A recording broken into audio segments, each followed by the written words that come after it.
Welcome to the ASOP Vehicle Retrieval System. Vehicle selected. Stand by. Goodbye. Your vehicle has been delivered. Please visit us again.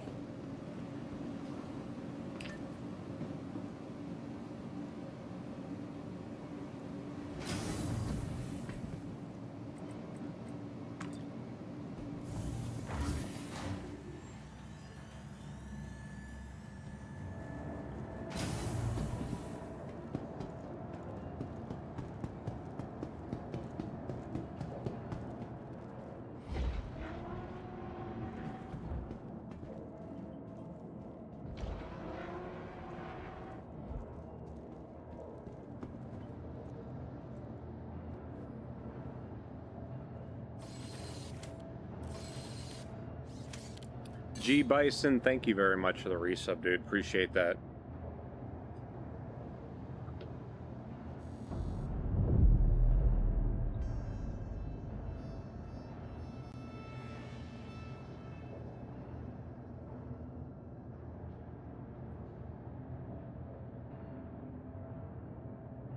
One moment. Just realized something.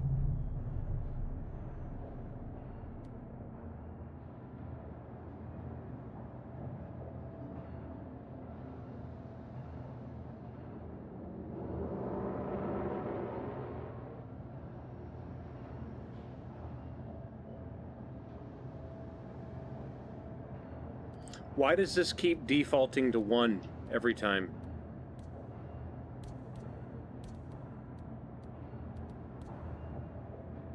I don't know why it keeps defaulting to 1.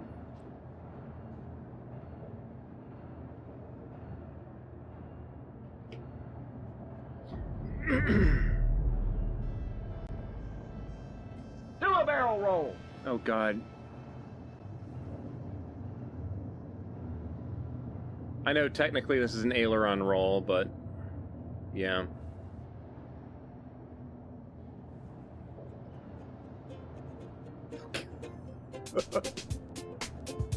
Oh.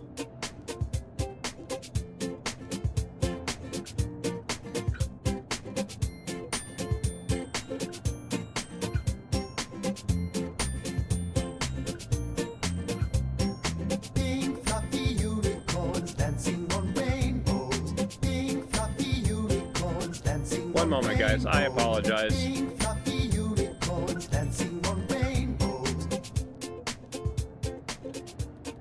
Something in the game keeps defaulting the G-forces back to on, and I don't know why it keeps doing that.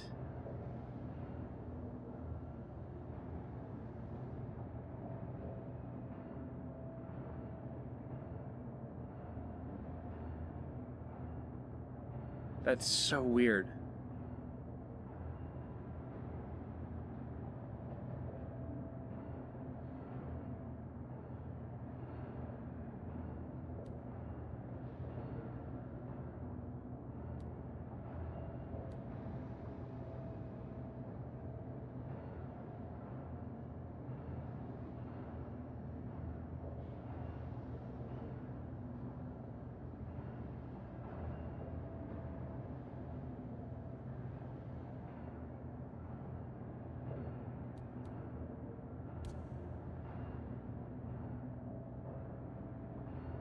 What is this? Why does this keep getting set to 1 again?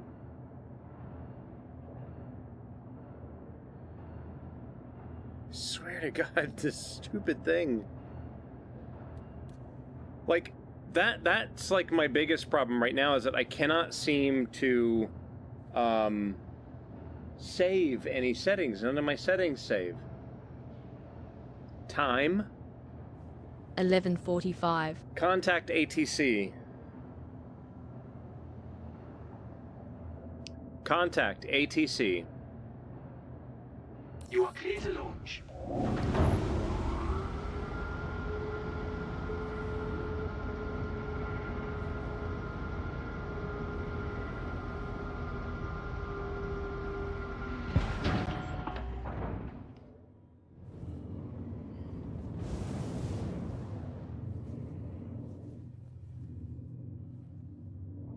Thank you, and please visit again.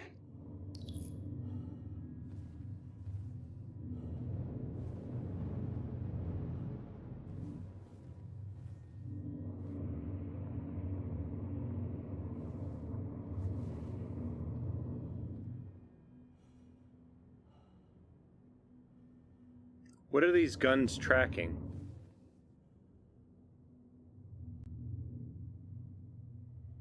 Slightly concerned about that.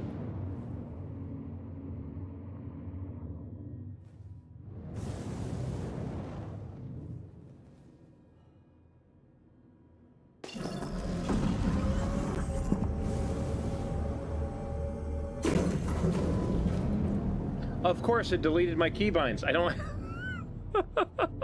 I don't have control over my modes now. Oh my god, I swear this game sometimes.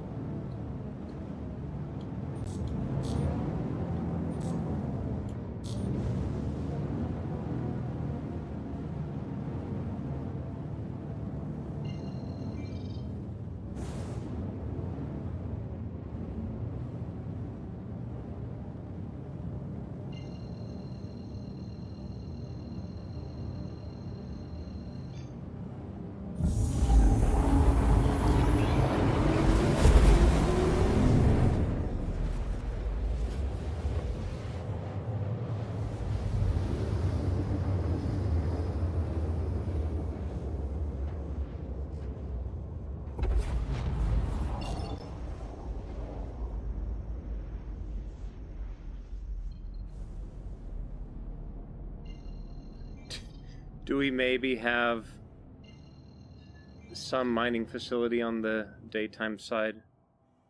Research, processing, mining, of course. It's on the dark side again. Let's go, I guess.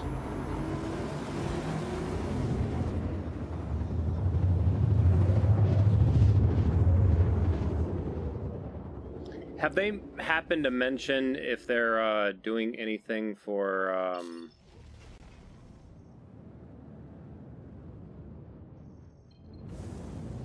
night vision?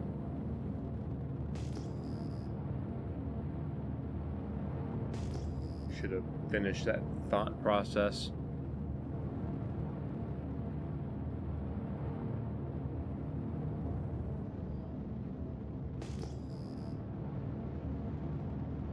Lights.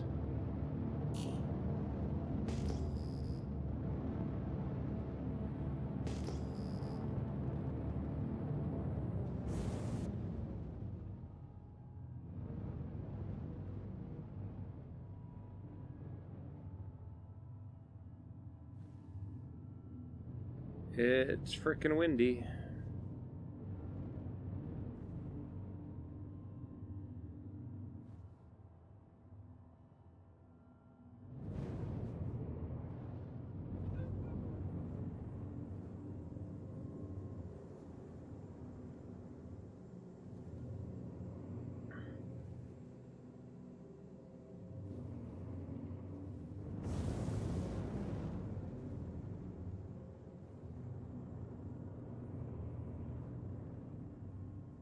Random box.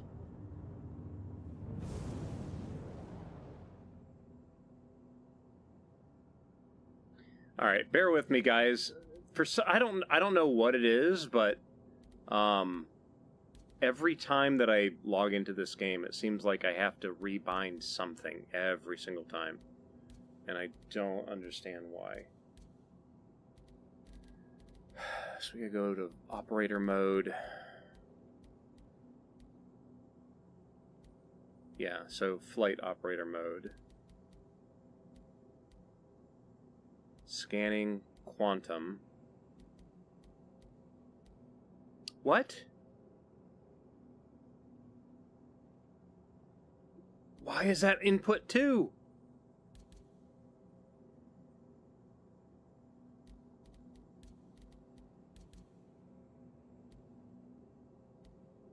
I don't understand why it keeps rebinding itself. That's not even it.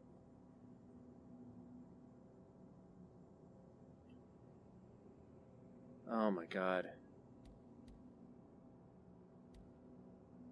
The keyboard overlay? Wait, do I have a keyboard overlay up? Oh, okay, never mind. I thought I had something.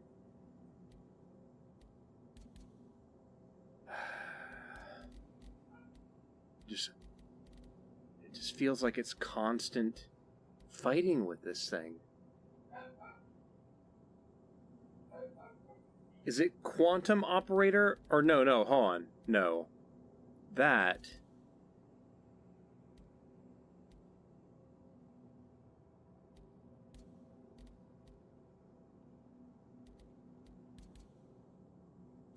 Does that work?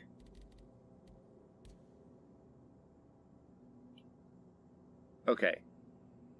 Yeah, that's what I want. The ability to hide and show.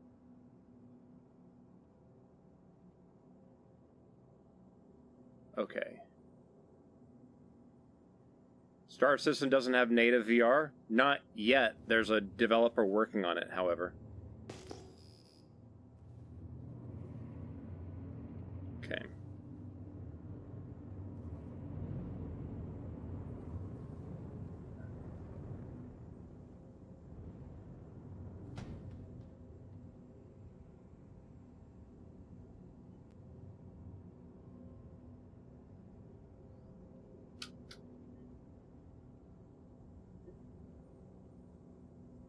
Nah, this is Vorpex. Vorpex has been worked on since 2013. All Vorpex does is essentially take the game, sends it to both eyes. Let's see if we get thrown. Yeah, okay, and, oh.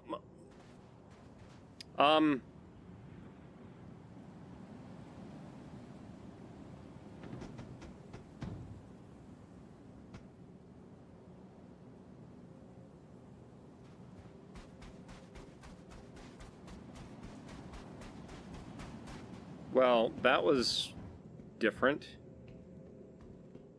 Now I gotta check and see. What was I sitting in the seat?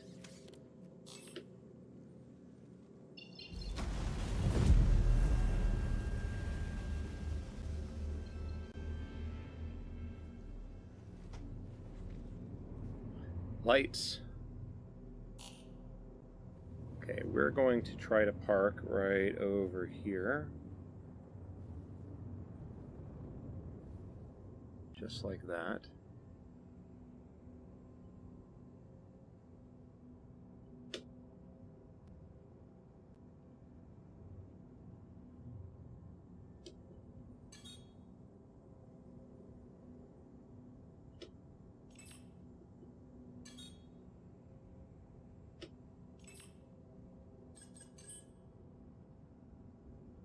Bear with me a moment, guys. Something is,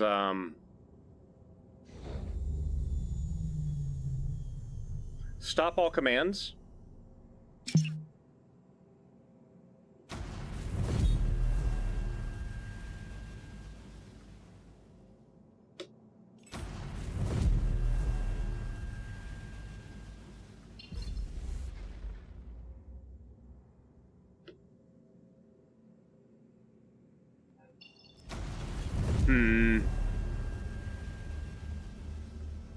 Lights.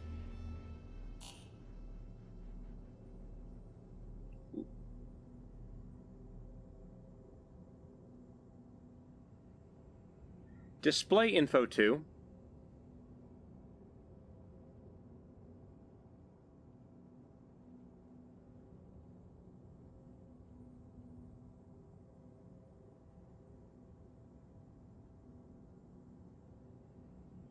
Bear with me a minute, guys. I'm trying to read this. Server FPS is currently 8 frames a second.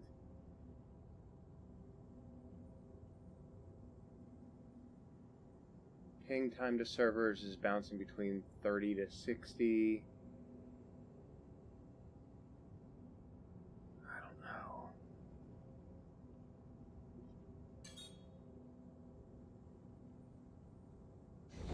Why is that taking so long? It should be instantaneous. The moment I move that control...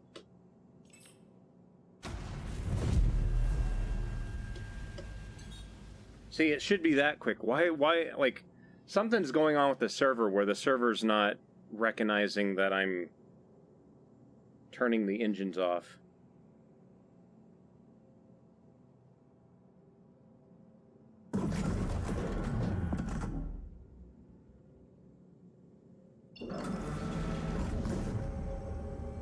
Interesting. I never set that.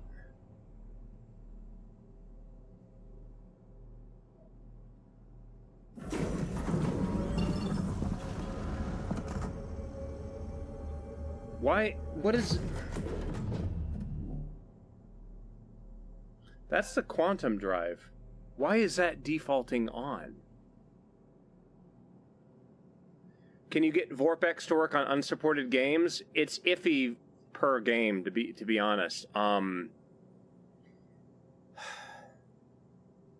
In the first year that Overwatch existed, I used to have a really good profile that allowed me to play Overwatch in VR, and it was amazing, and it borderline felt like cheating because I had it tuned so well that you look at an enemy's head and they died, essentially, because you were getting headshots as they were flying through the air. It was amazing.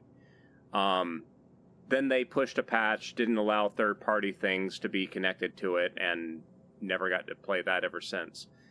Other games, VorpX does some fancy shit where it tricks the game into thinking that it's being played on a 3D monitor. So games like, let's see here,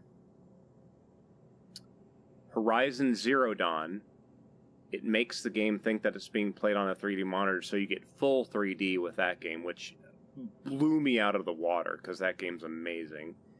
Cloud PC, I don't know if that's going to work because the way VorpX works is it reads the 3D depth buffer on your video card, so I don't see that working with the cloud PC, sadly.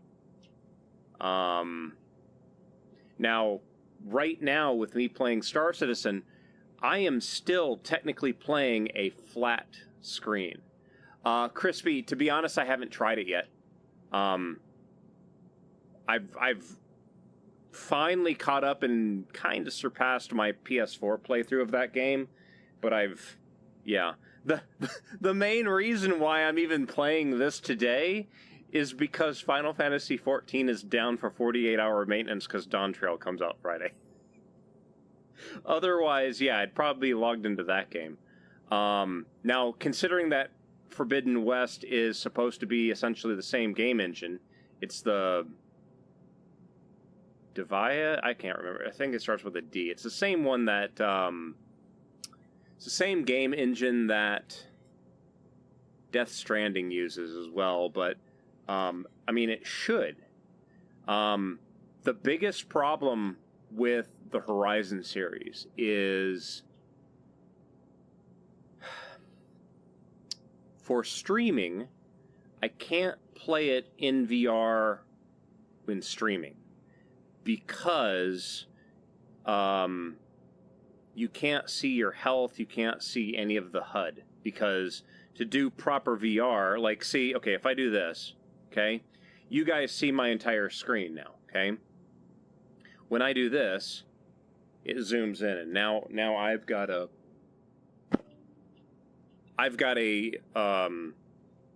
oh, what is it called? I am enveloped? No, that's not the word. Immersed. I am now immersed in the game. the entire view is like filling my entire field of view. And when I turn my head 90 degrees, you can see that my view changes 90 degrees, right? Like it's a one-to-one kind of thing. When I do this in VorpX, one of the things that VorpX gives is the ability for me to go from completely enveloped into, now I've got a giant screen in front of me, which it's now zoomed out, and now I'm looking in the top corners of said screen, or just the corners. So now this is what I use, for example, to see my user interface, right? Like if I'm in this mode, I can't see past, like maybe right here, which is like right there. So like I'm only seeing like this part when it's in the zoomed in section because of field of view and, again, getting a non-VR game to look like VR. Okay, so now the reason why I landed here, let's do landing. And apparently, okay. Well, that's not working. That sucks. When I open my inventory, it changes screen in front of me? No, it, when I do that, that's me pressing the middle mouse button. That's a manual thing. If I open up, like, okay, let's see, let's stand up. Give me a second, I can actually show you what I have in the headset. So if I now open up my inventory, okay, I am looking at my character's crotch. That's all I can see. I can't, like, I can move the mouse that far to the left, and now I can't see anything beyond that. Like, I barely see the edge of some post over there. But when I do this, now I can zoom all the way out, and now I can see everything, and then I can choose all my inventory stuff. So what I'm going to do now is I am going to open up Steam VR's VR view, okay? And I will go to OBS, and I want to show you guys the actual VR view, if I can get over to it.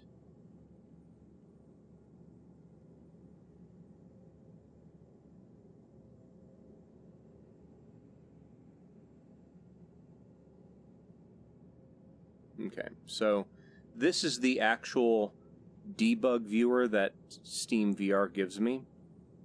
So this is what I actually see in the headset. Well, kind of a, yeah.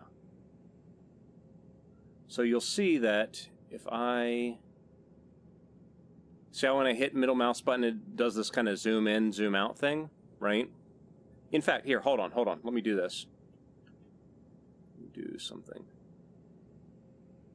Okay, I'm going to do a small window in window kind of thing to really show off what I see. So if I exit this, okay, so I'm in the ship. I get, as you can see, it's full immersiveness, okay? I turn my head 90 degrees, the view changes 90 degrees, okay? Right? You guys see that, right? Lights. All right. Okay. The catch, though, is when I try to open my inventory, that's all I see. So if I hit middle mouse button, now I have that. So now I can sit there and go through all my stuff, change all my things, because again, this is a non-VR game. That is the view that the game gives me to allow me to do non-VR stuff. When I'm done, close that, push middle mouse button, I'm back into centered. I'm in surrounded. Who's this? What the frack? What the hell?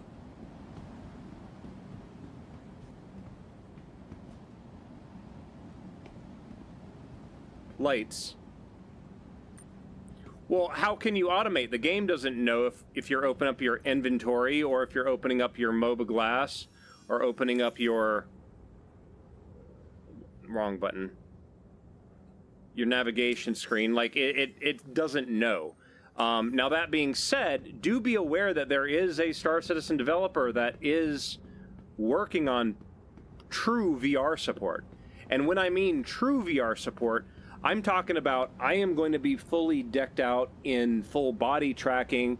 I'm going to have to build myself a 3D printed rifle stock to actually hold the proper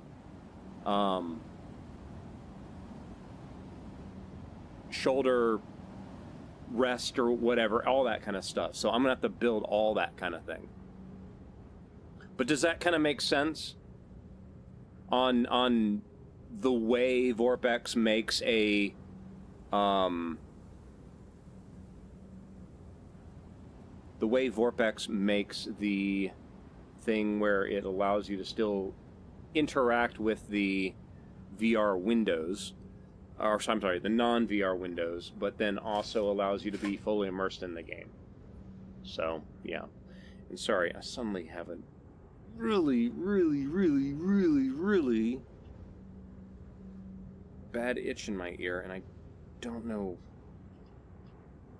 God, that was annoying. Shadow PC being Cloud PC. Yeah. People say it's working with Shadow PC, desktop, virtual desktop Vorpex. I am running a AMD crazy processor and a 4090.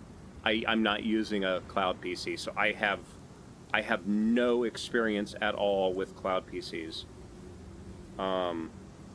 It's just for a lot of the stuff on this, for it to simulate a 3D view on a non-3D, non-VR game, it's supposed to be pulling the actual depth buffer off of the video card, and I don't know how it would do that with a Cloud PC. So if other people are getting it to work, you're gonna have to follow their guides, because I don't have any of that stuff.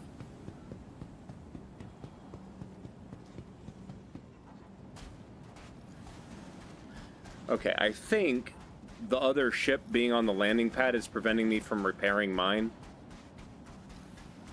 The Keebler Elf cars are overall, they're doing okay. RX-7 is still running absolutely fine. Ended up going to Ohio in April for the eclipse. It made it down there fine, but while it was down there, the starter burned out, so I had to stay at a friend's house for a week while we waited for a new starter to come in. Other than that, I mean, the car's been working fine. Are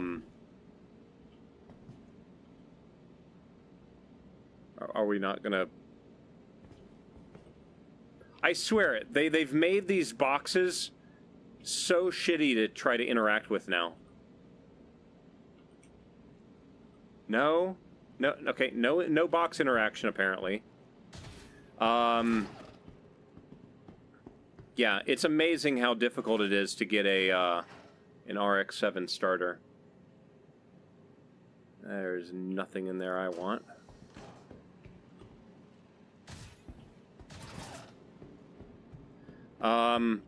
Other than that, my big thing is I am awaiting Final Fantasy XIV Dawn Trail Early Access on Friday, and my general plan... Why are those up there? Somebody has boxes to pick up. But yeah, I'm waiting for that to come up, because you can't see it right now, but I do have an engine block behind me. Yeah, so is there something wrong with the red boxes in the game? Like, you can't open them apparently now. And Captain MD13, what's up, dude?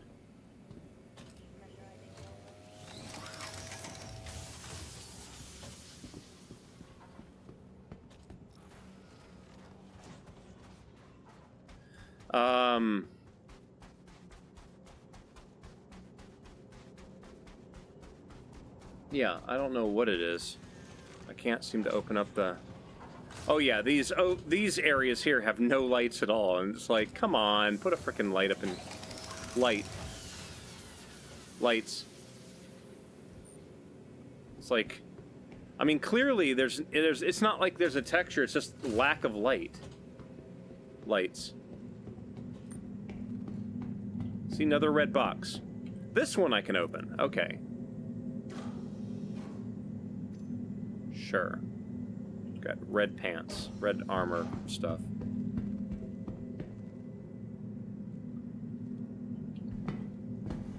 Is there literally an issue with it recognizing...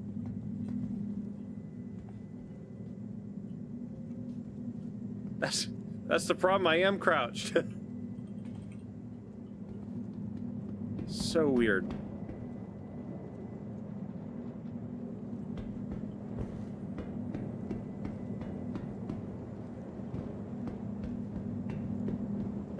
Yeah, so apparently I can't open boxes that are on the ground now. I don't know. Like, I came here to try to get some crews and stuff, because I'm at 80% hydration now.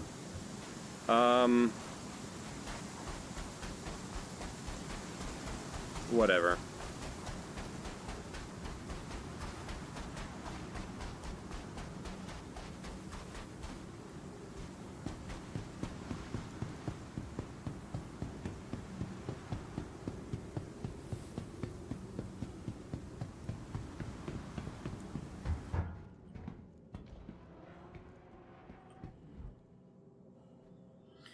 All right, let's try this again. Engine start. There we go.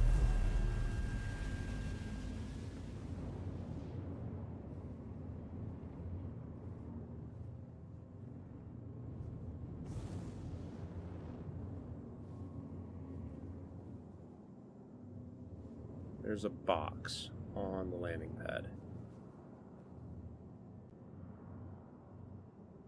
So yeah, my ship now has a major torque imbalance. That's frickin' great.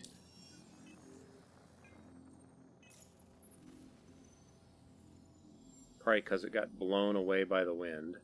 That's like the first time in months that's happened too. That's the crazy thing. Are you gonna fix everything, please? There we go. That's better.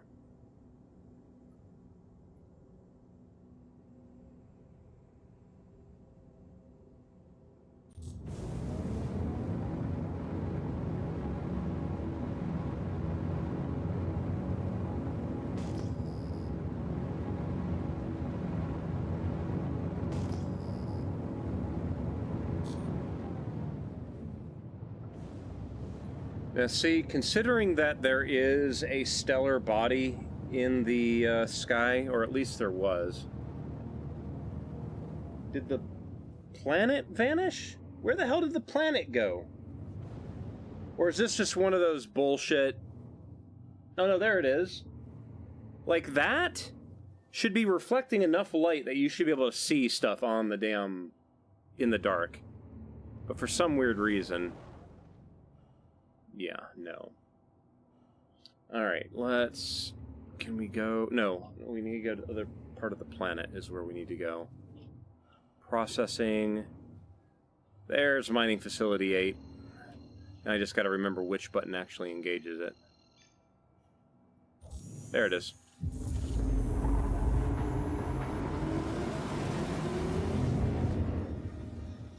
Yeah, I'm gonna have to be, I think one of the things I'm going to have to do at some point, which I really don't want to do, but it's one of those deals of I might need to, I might be completely deleting my entire control profile and rebuilding it from scratch because they've been adding so many new controls that a lot of my stuff is going to be completely revamped. Ray Trace Global Illumination, that'll be nice to have. Yeah, so like server FPS is still 7. What is this? Yeah. Alright, where are you? I forgot the layout of this area. It's called...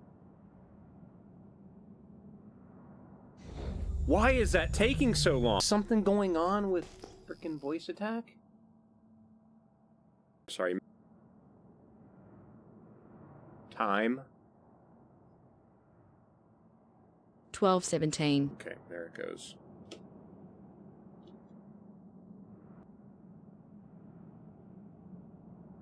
Why is it taking so damn long?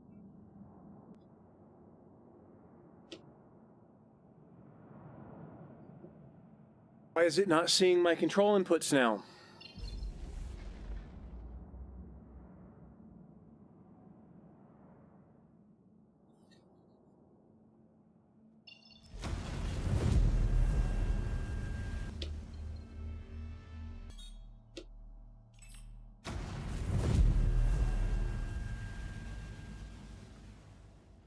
It's not you, it's the game? Why is important shit like River for?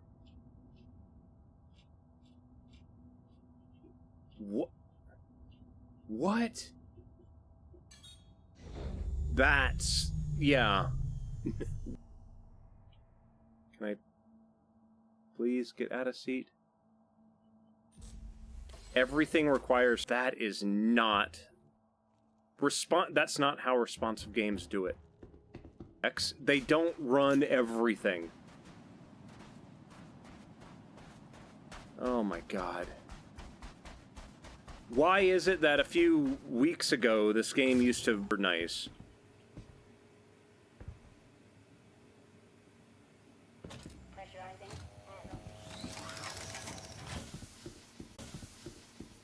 Xeno threat event?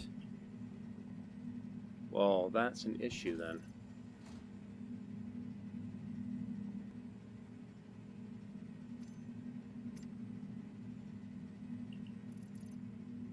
What?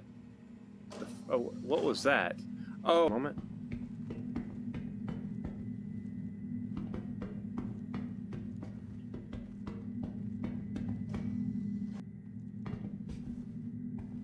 I thought that was the entire point of the whole server meshing thing. Seamlessly offload that shit to other things.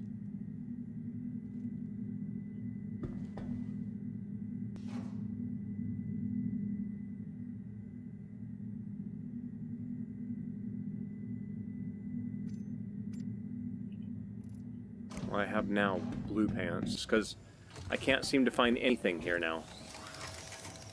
I'm now at 73%. I'm now at 73%. Where's my damn drink? The loot tables were nerfed. Oh my god. Why is it so damn difficult to sit there and... Can't I even open that one?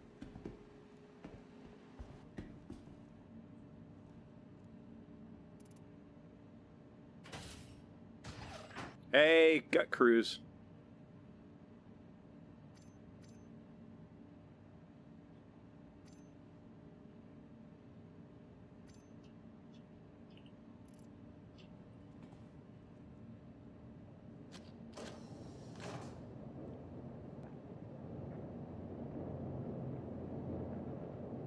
You can hit the little open. Are you really? That's a thing?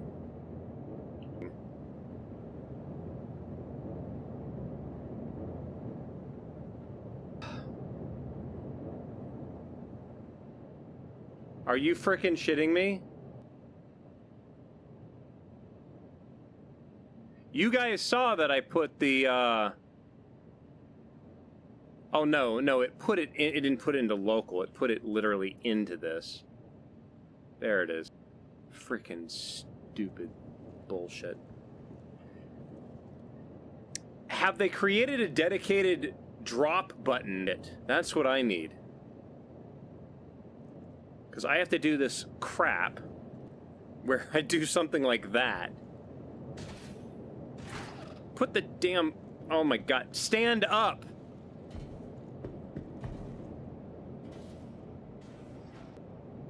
Okay. I got my cruise. My character won't die now.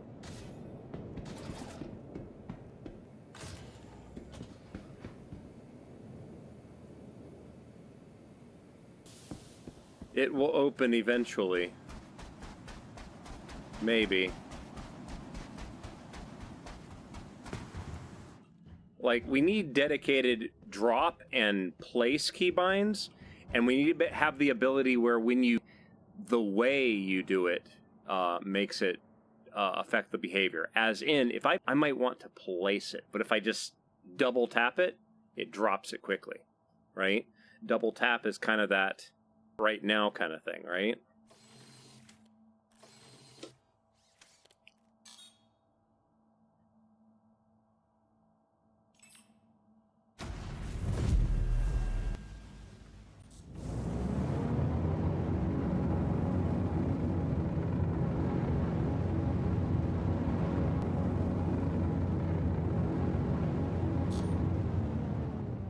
All right.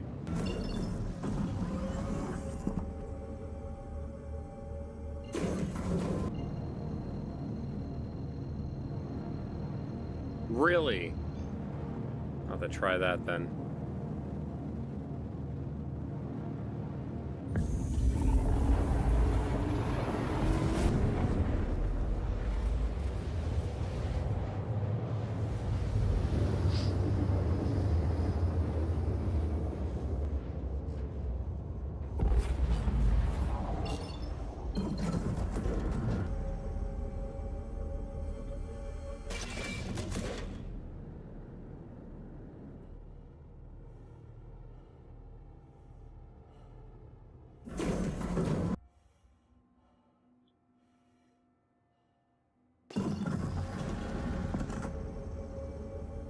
So weird.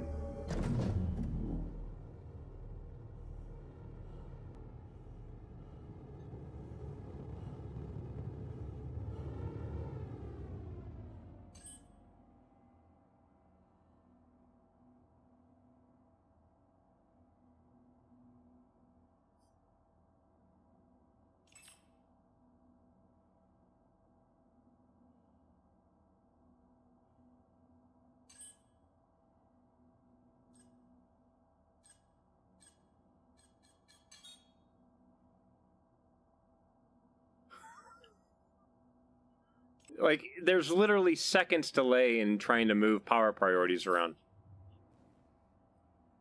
Oh my god.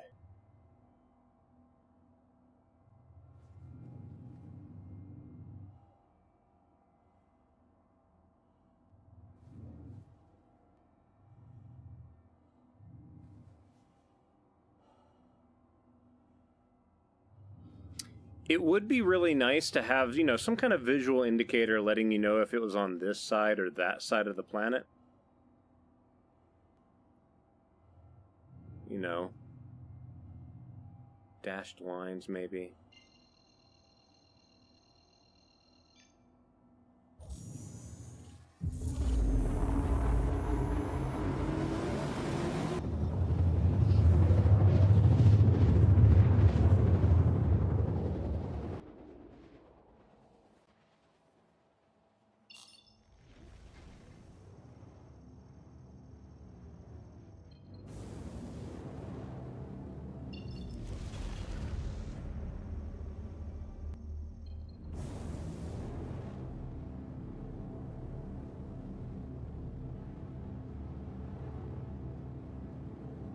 Game has control inputs or client side, and then does the physics.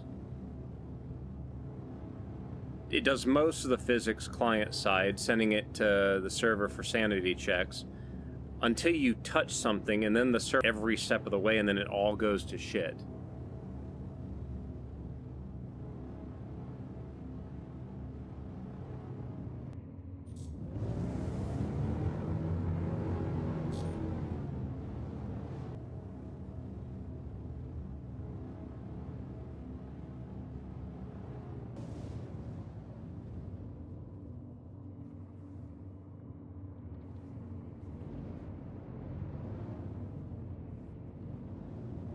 I don't recognize this ship because it's upside down, and yeah, okay, it's a C1.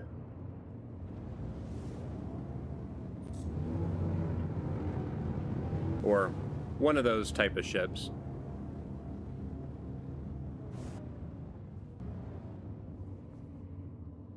There's another one.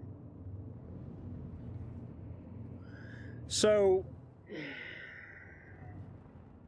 this is just something that everything has just gone to random letters, numbers, instead of actually showing names now.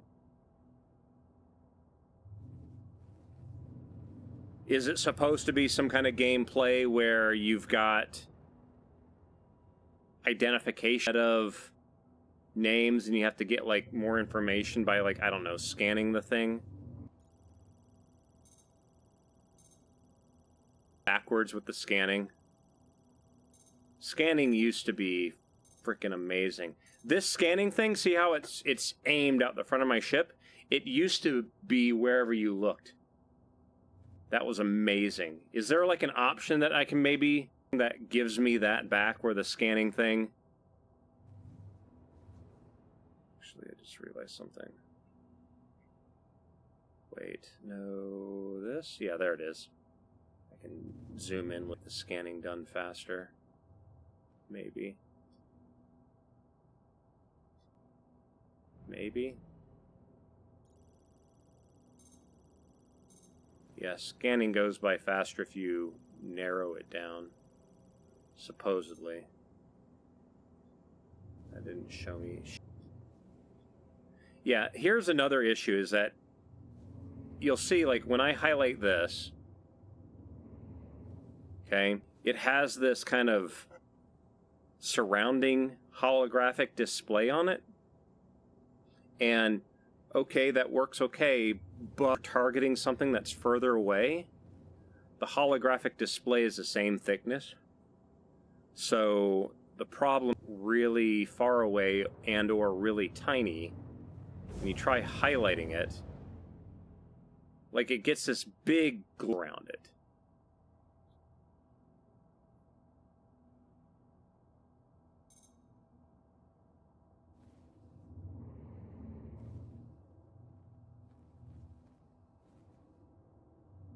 So I can't get... what is it called?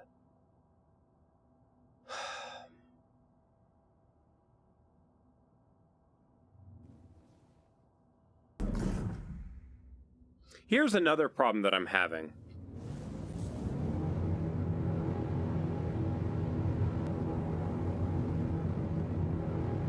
Okay? You can see how my weapons right now... Or, I'm sorry... My targeting reticule is locked to my view, right? So if I want to look right there, right?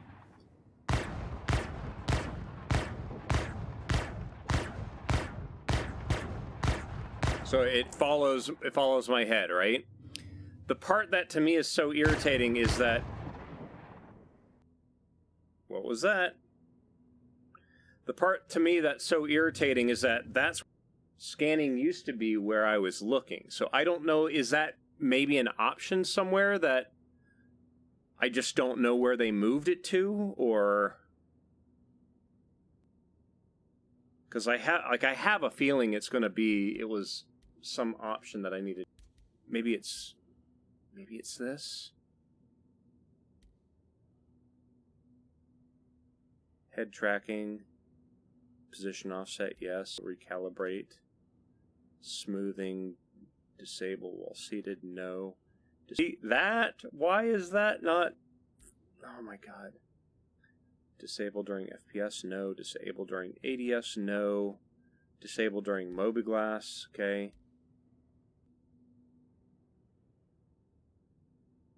What? Why do they have two? Maybe, okay, maybe that's what explains it. That's why that one's tied to that one. They're both worded exactly the same. Did someone go, oh, we don't have this option, and didn't look 4 spots above? That's probably what happened. Did I change my name? Nope. All my stuff is still the same.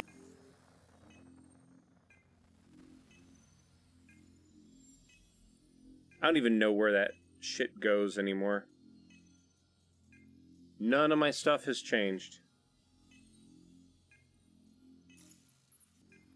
I don't know where it shows anything. I'm not seeing my full name in the game anymore. I'm just seeing the Malic VR now. I don't know what happened to my... Kind of weird.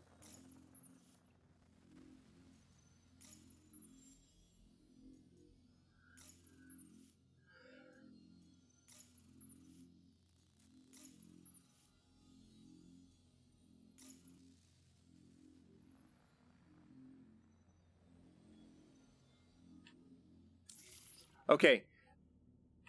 Is this me, or does this make sense to you guys, okay? If I'm in this screen and I want to leave, isn't instinct... Right? If I'm in this screen, instinct is to hit escape.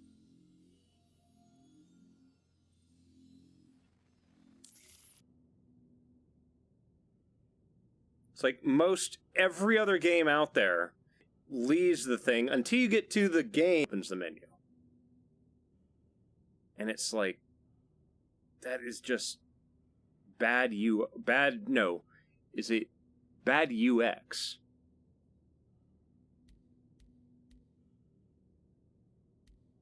We keep looking at this. I have a setting here. Okay. Now see, I am not using anything.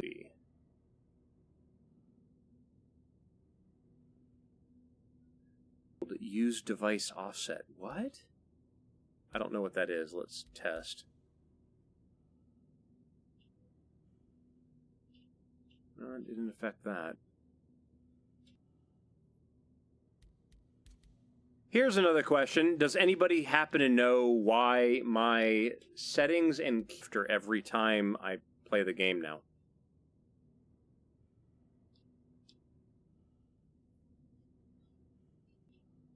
Because that's been something that I've been having more recently, is that I have to...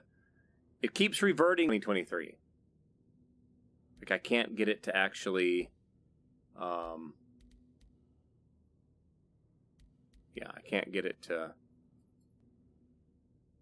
What's happening? Options. Vanishing. Oh, I know why. Bullshit. Let's see if that fixes it. Wow, that's kind of shitty. Apparently, this screen was where Steam VR details were, so when I moved the mouse and clicked there, it was clicking on that instead of the game itself. That was just weird. Okay, this is something that they really need to do, okay? You guys see this thing, right? VR mod. Star Citizen needs a mod for VR. It needs a mod right now because the developer that's working on it in January. But they are actively working on that. He's doing full body tracking, the whole everything.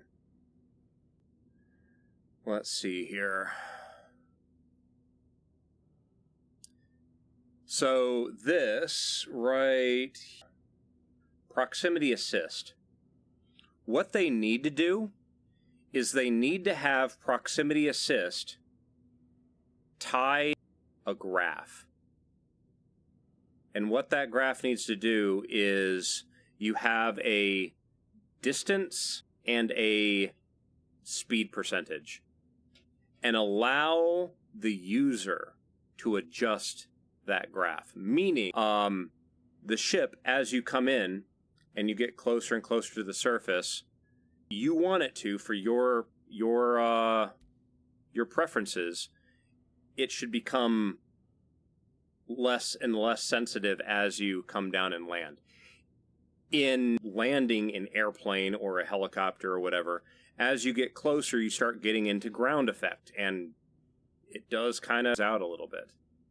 It's, to be honest, that's one of the coolest things, is like, if you know your power level for an aircraft, especially in a helicopter, right? If you are hovering off the ground and you make a note of that is my power level, whatever turbine using, or inches of mercury for inches of vacuum for a piston-powered helicopter, whatever. If you do that, and then you go up into the air and set that power level, the helicopter will come down the ground, and it will go right into a hover and stop at that same height that you were before. It's such a cool thing to be able to do. But because that kind of stuff, that's why it feels like absolute crap to try to land the thing. Oh, that's good. Fire the guns. So when you try to get in here and you get close to the ground, because it just makes coming in and trying to land, it's just rough.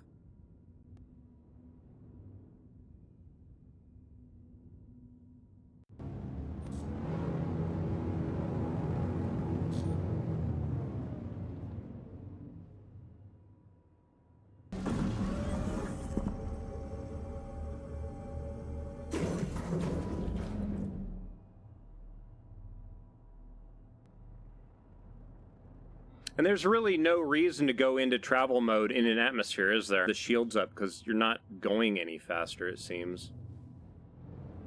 I really hope that they plan on doing some stuff with aerodynamics, because like even right now, the Reliant has no wind effect at all. There's no weather veining. That was one of the things that I really enjoyed with this ship before, was the fact that the way that you could change the wing profile and get it to turn differently. There's water physics now, as in, yeah, you touch the water, you explode.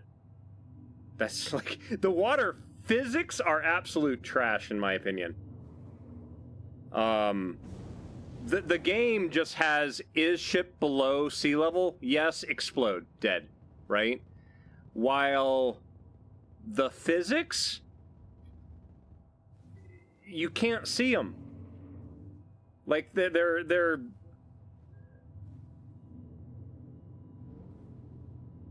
I'm trying to think. I'm trying to be nice with this, and I can't. It's just people want to have the water physics where they can see it, but the water physics are happening so quickly that the waves and the splashes are gone by the time you either turn around, or if you're trying to follow another ship, the server's so damn laggy that it's happening like 500 meters behind you. And it's like, yeah, like, that doesn't feel right. Can ships sit on water? No, you touch water, you explode. It's instant explosion, right? Here's the other crazy thing, is that if you get a ship below sea level, okay, not even touching water, the moment it goes below sea level, it explodes.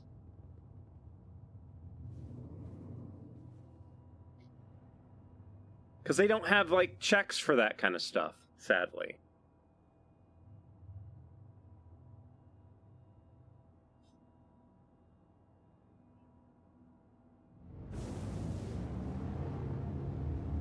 Here, let me get over to Hurston. I think it's Hurston. Yeah, it's Hurston.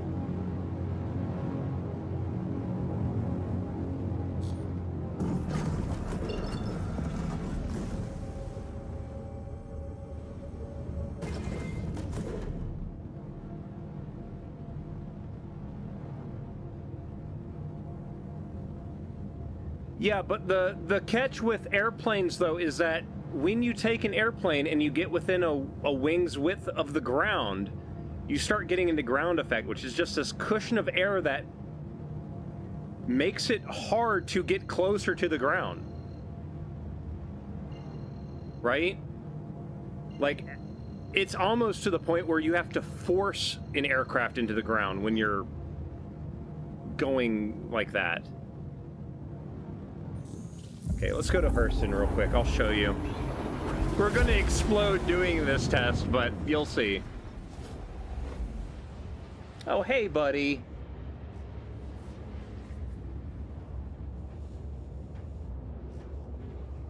But no, I originally found out about the if you just go below sea level, because they had their big thing of water, right? And right beside it, they had a big giant cave, okay? And this cave was super inviting. It was like, hey, I'm big enough for a ship, fly your ship into me. And I flew my ship into it. And it's like, oh, there's this big flat area down here that is perfect for you to land a Reliant into. And I'm like, I've got my own bat cave, right? And I go in there and I start lowering it, and the moment I hit sea level, the ship exploded. Like, I was still floating in the air, but the ship just exploded. They don't have a check for, is this area the Netherlands and it's below sea level and dry? No, it just goes sea level, dead. And it's like, well, shit. Right? What it should do, what they need. Okay, in fact, let's talk about a couple things that I really wish that they would do soon, because they, in my opinion, really need it to make the game fun. They need to add buoyancy calculations for ships to allow ships to sit down and float in the water, right?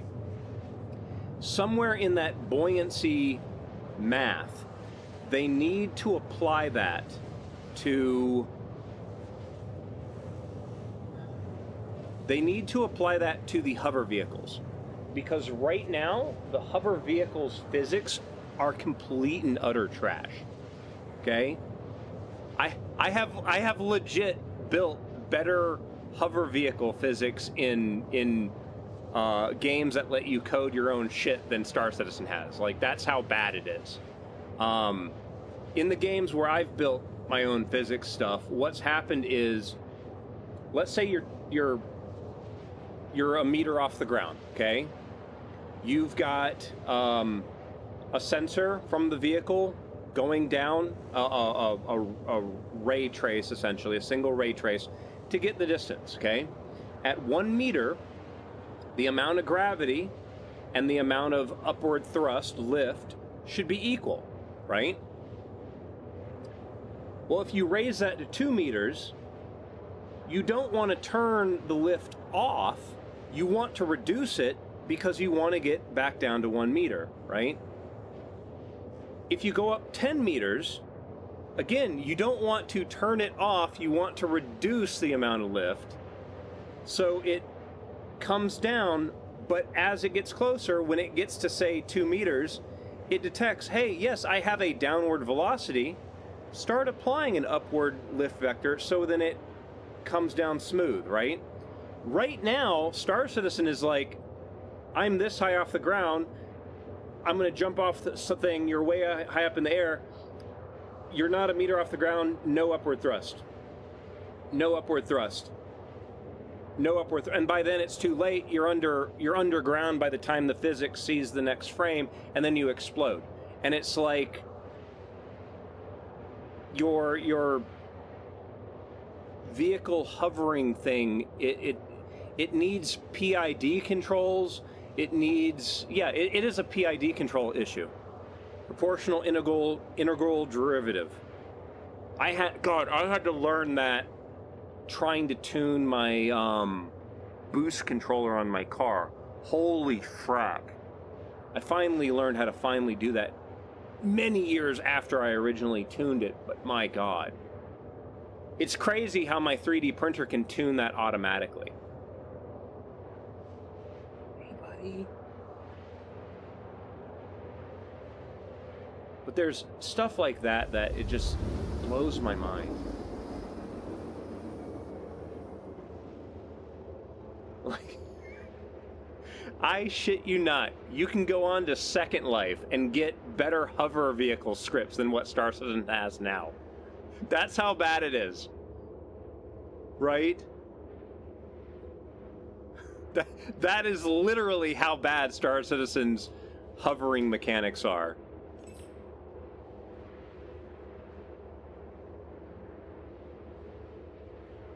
Integral no. Proportional integral derivative. I might be getting these backwards. Like, proportional, I believe, is the number goes up the longer you are away from your target. Integral. No, see, I think I have it backwards.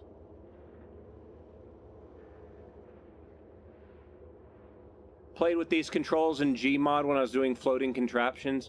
Yeah, even Gmod does hover vehicles better than Star Citizen. That's the bad thing. So bad. Oh, but see, okay, for example, okay, if you're flying a helicopter, right? Or if you let's say you're playing a flight sim. You're playing a flight sim, right? And you're up in the air and you're flying down to the ground, okay?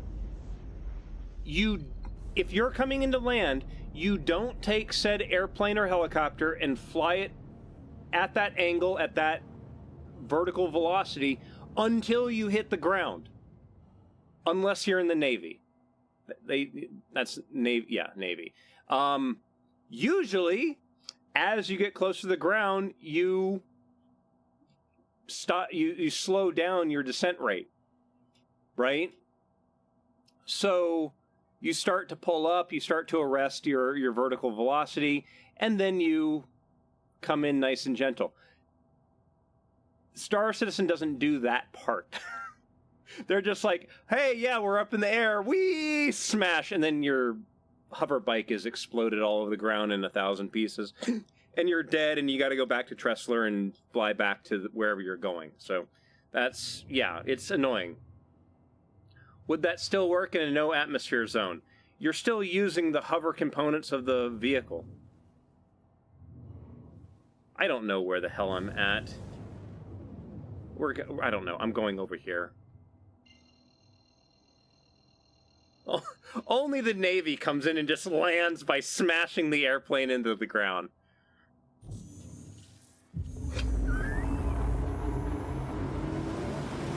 Oh. I mean, the thing is, I'm literally in a spaceship right now, right?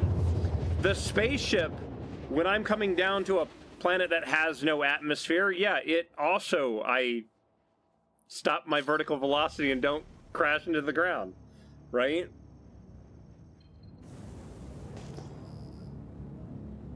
Hell, even when I played Kerbal Space Program, I'm coming down, and I start arresting my speed, and I touch down nice and slow. What the hell? Oh, that's just a random player left their ship, didn't they?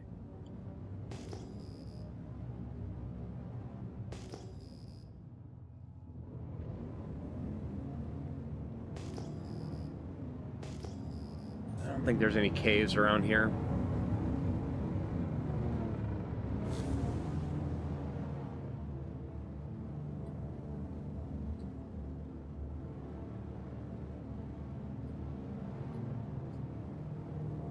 See, it removed my keybinds again.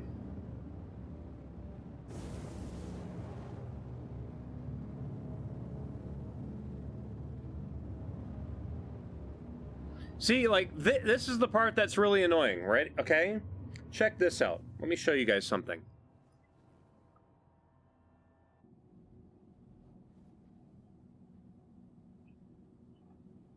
Okay? There's my ship. All right?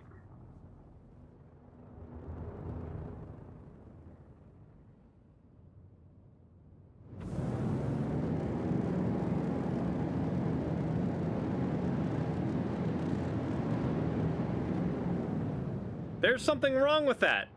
What happened to all the weather veining? There's no weather veining now in the game. At least with certain ships. Completely no weather veining at all. So the Reliant has no atmosphere effects right now. Like, I'm able to fly, like, sideways and backwards just as fast as, like, forwards. Like, I've got my feet off my pedals and I'm going completely sideways. It's not trying to turn into the wind. Like, that's a problem. Like, the Reliant was better before the update.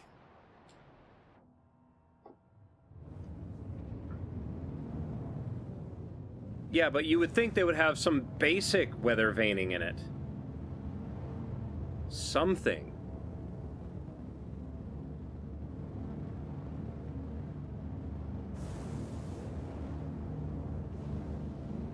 And what's going, like, is the terrain level of detail messing up? Is that why it's flickering like that?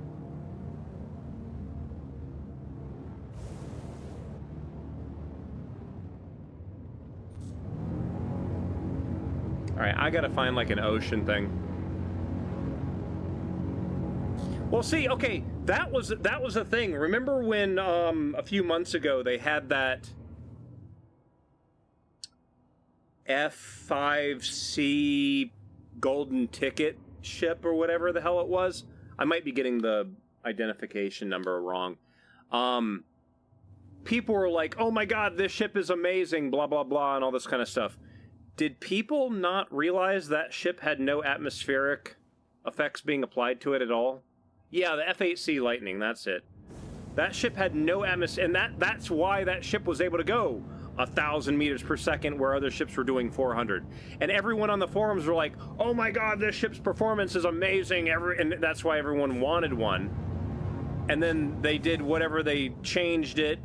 Now it has atmospheric effects, and everyone's like, this ship is trash. And it's like, did you not realize that it didn't have an entire flight model applied to it? Alright, I gotta get out of the atmosphere again.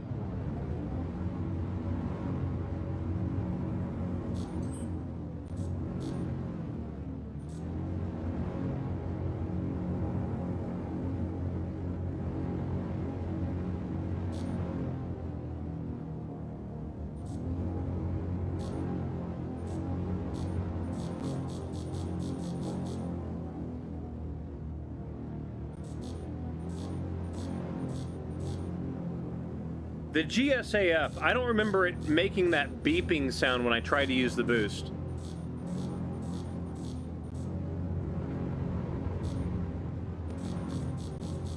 Oh, the Mustang is one of those ships that incredibly infuriates me because that ship could be used for so much stuff, and the problem with it is the fact that because its cargo thing is non-existent, you can't use the Mustang Beta at all. Let's see here. Change modes, please. What do you mean the box is broke? Yeah, the Mustangs don't have storage because the only storage area on a Mustang in the beta is behind the seat, and you have to go up a ladder to get to it, therefore you can't carry boxes onto your own ship. And it's like, that kind of sucks.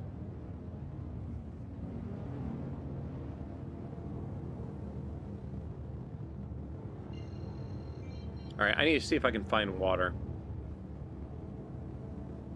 Again, it's broken. It's complete trash.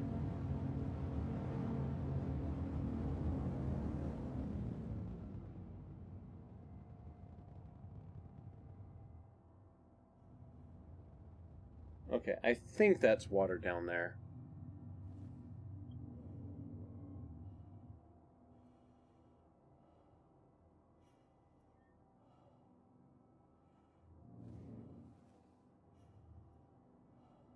Pulling 5Gs. Bear with me, I'm going to try something dumb here. I keep forgetting that my mouse is down there too.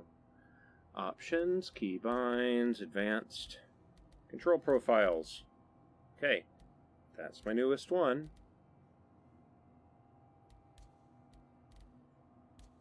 Load.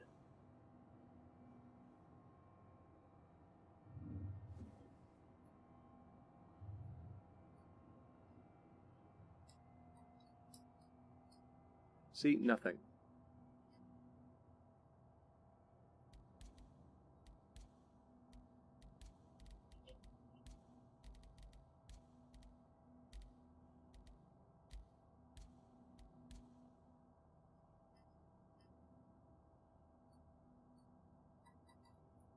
I don't know why it will not load my other button box.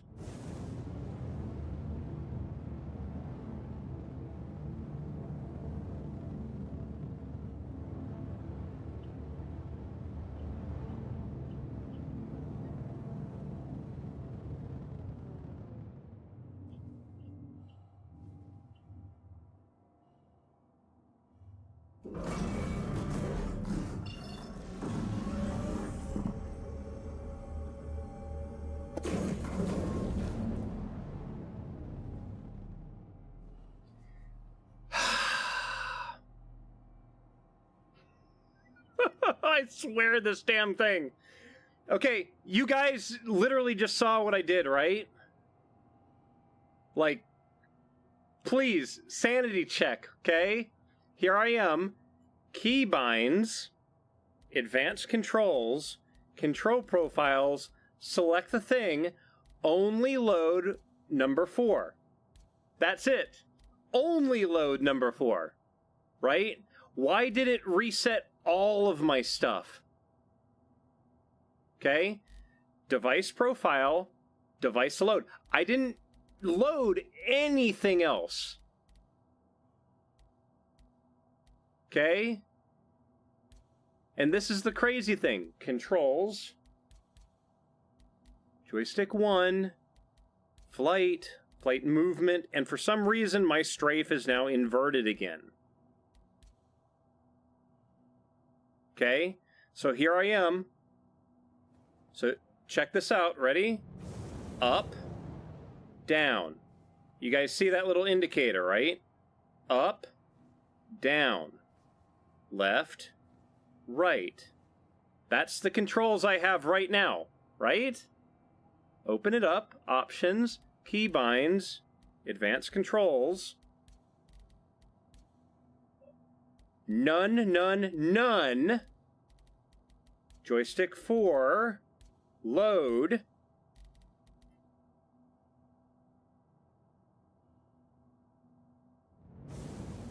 Up, down. It loaded it again. Like, okay, again, I'm gonna do a sanity check. Like, please let me know if I'm doing something wrong here, okay? Okay, you guys can see everything, right? There's no movement on screen with me, with my head, right? So, again, sanity check here, okay? Advanced controls, I'm in joystick. Seat and operator mode. Flight mode, okay? I'm gonna hit a button. It is now button 13, okay? You guys, you guys see that, right? Okay.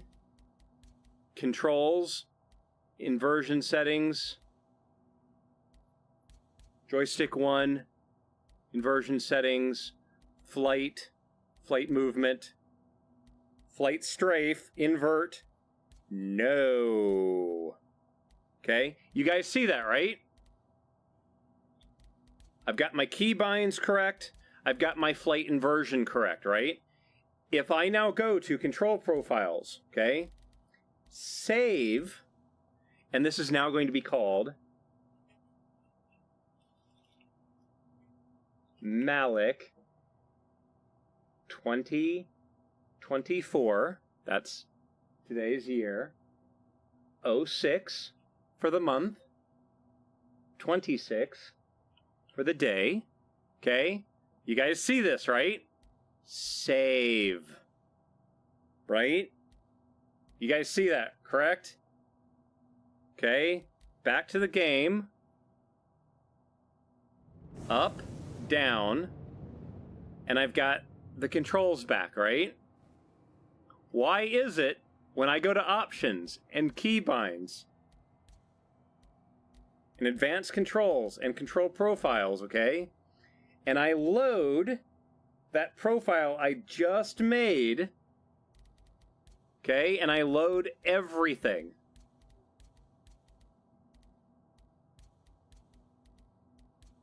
Okay, so I'm just reloading the profile I already have, right? Load, exit, up, down. It Why does it keep reverting my controls to a profile from 2023? I don't understand why it keeps doing that. That's my biggest problem right now, is that I can't keep my keybinds permanently set anymore. It default, yeah, it's not defaulting. It's going back to this profile, which I didn't even click on. Like, we literally just made this.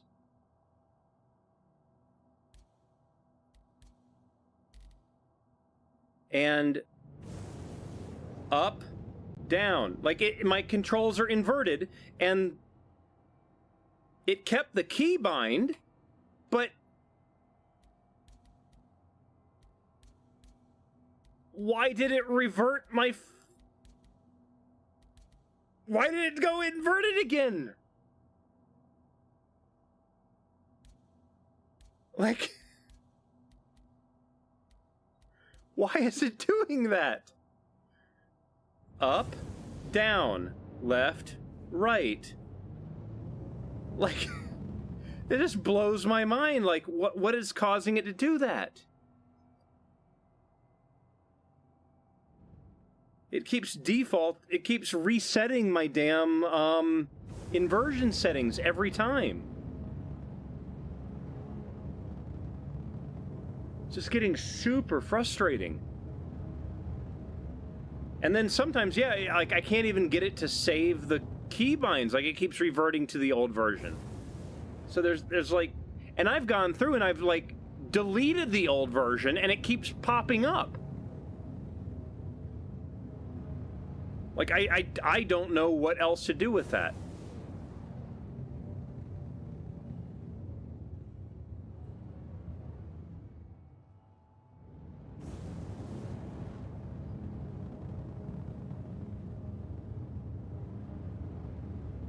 Here's another random question.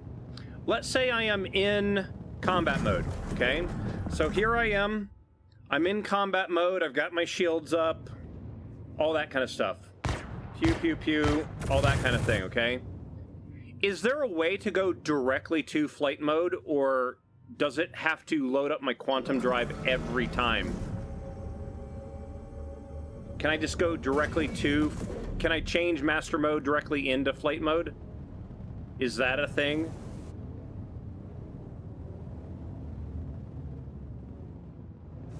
If not, why not? Because that's another thing that's super irritating.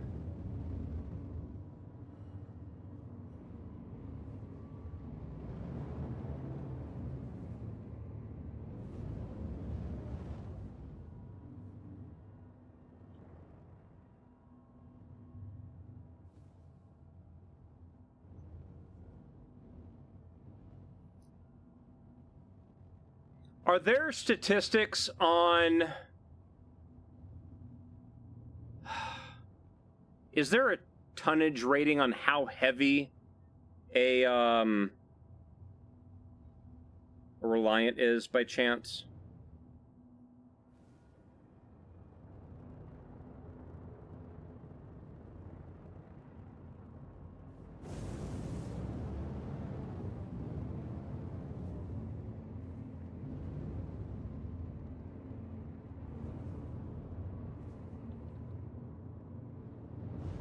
Like, see, that fades way too fast. See, have you ever seen how long a wake stays behind a boat? Like, they need to get some of these effects artists in a helicopter and hovering over a lake to see what it looks like from the thing, because that's not what it looks like. And you're moving a lot more water around than you think.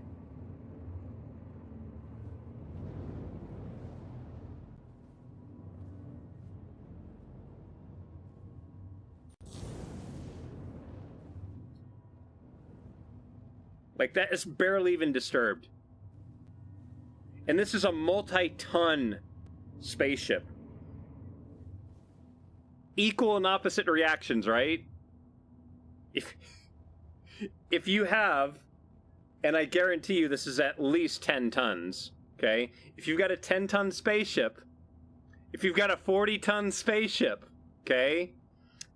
That means you have 40 tons of thrust keeping it up in the air in a hover, okay? Think about that, okay? That does not look like 40 tons of water displacement at all. No. In at least in several European countries, they don't use a decimal point, they use a comma. What is a reliant tonna? That's what I specifically have. It's still going to be close to 40 tons, right? Oh, here. Does graphic levels affect that? Mine's maxed out. So, if it does, then why is... Yeah, no. Like, I got it in VTOL mode, so it's pushing thrust straight down. VTOL mode off.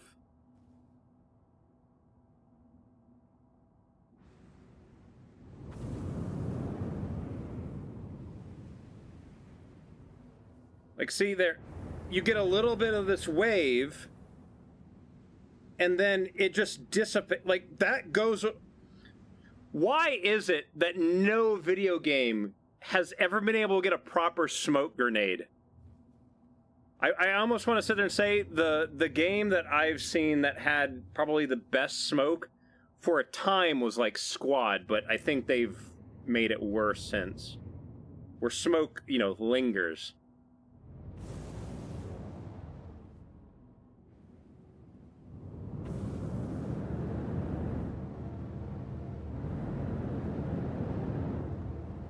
And that's another thing too.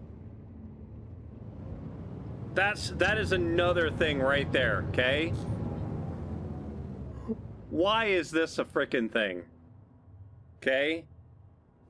Why do I have water on my windscreen right now?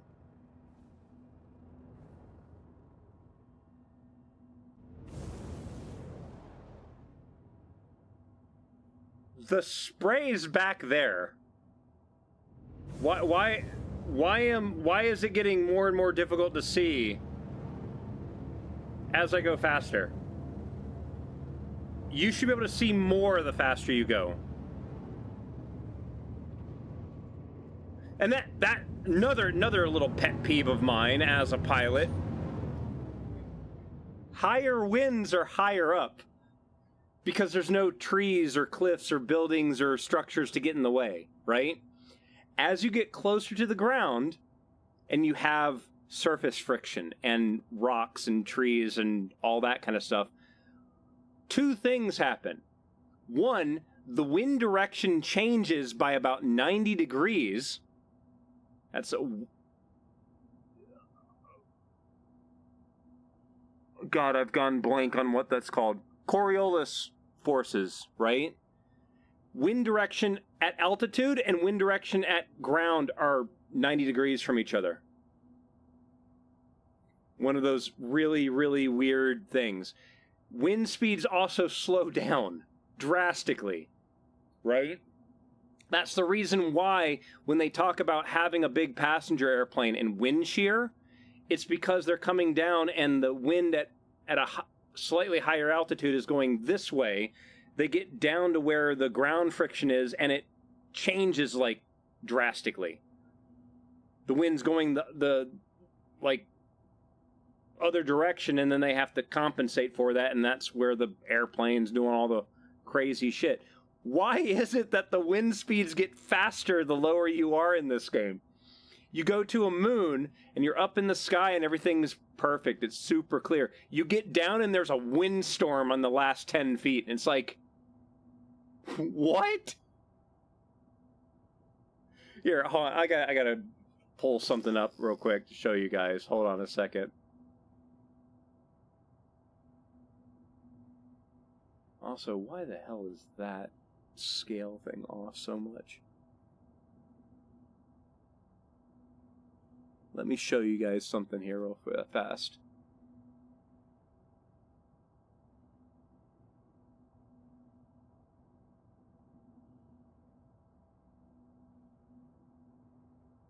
F11? F11, there it is.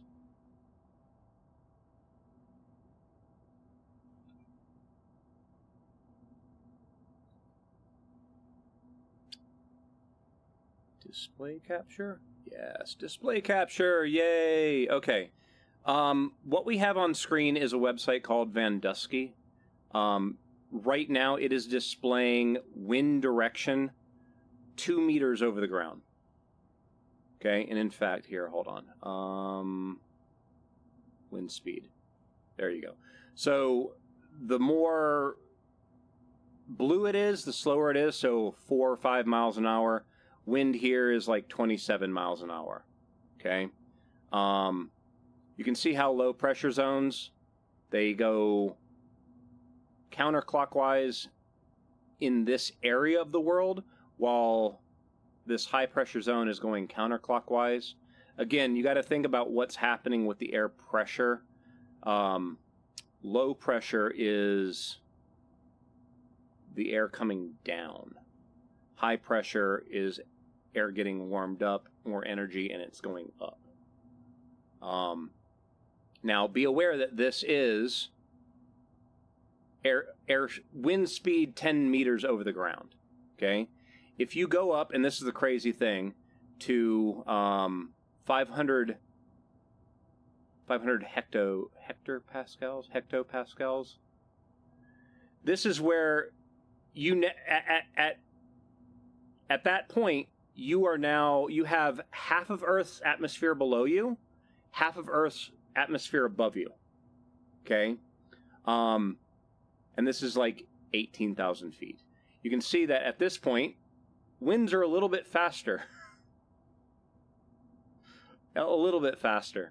But even like 1,000 feet off the ground,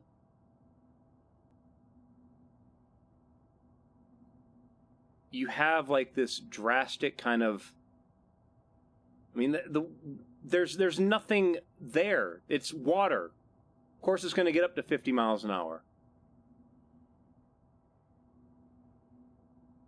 Right? Let's go up even higher. Get up where the jet stream is. Can you see why they call it the jet stream? This is why it's much quicker to get from the US to Europe than it is from Europe back to the US. Because a lot of times they take off from New York and they follow the curvature of the Earth and they get to Europe. And when you're going with a 115 mile per hour tailwind, you get there a little bit faster. When you're fighting it, a little bit slower, right?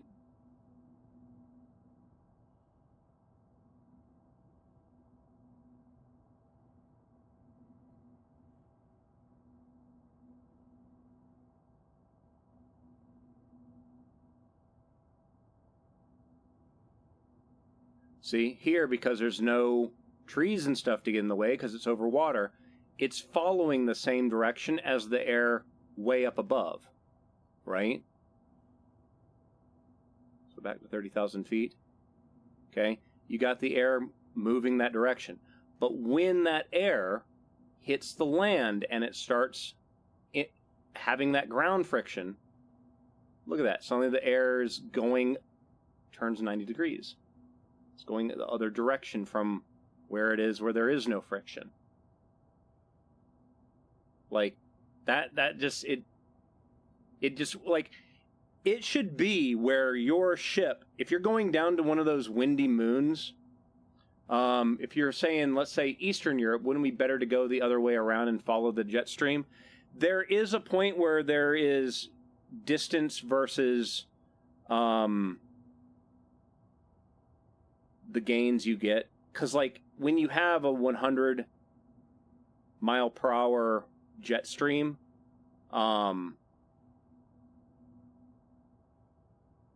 you have an airplane that does 600 miles an hour, you're talking the difference between 700 miles an hour going this way, 500 miles an hour ground speed going the other way, right?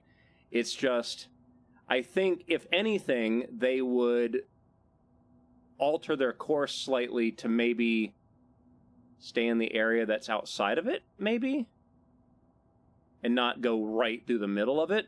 But at the same time, now we got to pull up another website. Bear with me.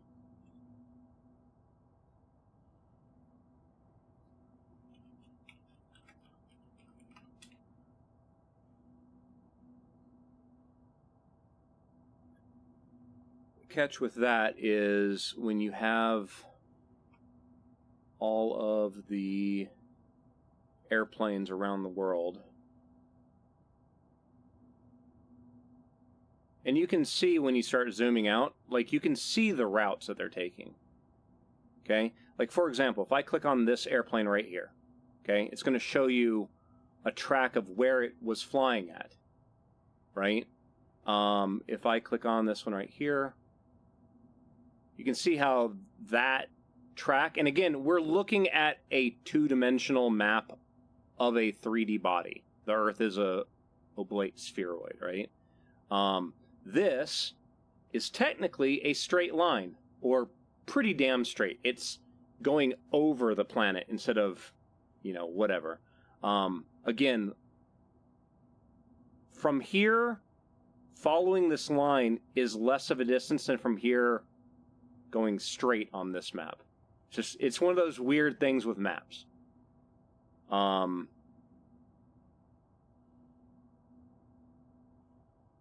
see, because this one's closer to the equator, the curvature is less. Okay, again, they're flying in a straight line, but this one's flying from London to San Diego, which is like down there. Yeah, San Diego, right? Hold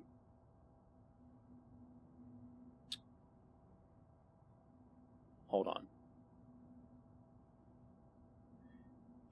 Let's see if I can find this picture. Bear with me a moment.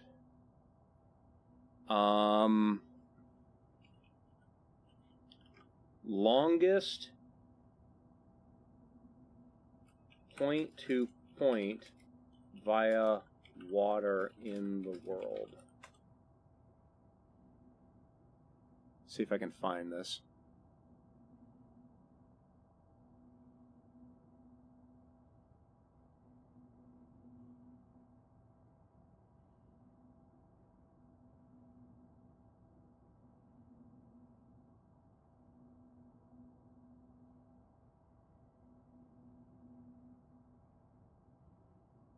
Perfect. Here it is. So you could take a boat, leave Peninsula in Russia, and go almost all the way around the world and meet up like in India, I think it is.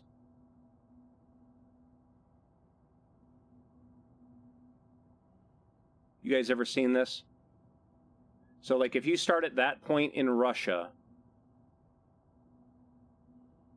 it would go in a straight line and go there. And again, this is what it looks like on a flat map, but when you look at it on a globe, this is what you essentially see. It is a straight line.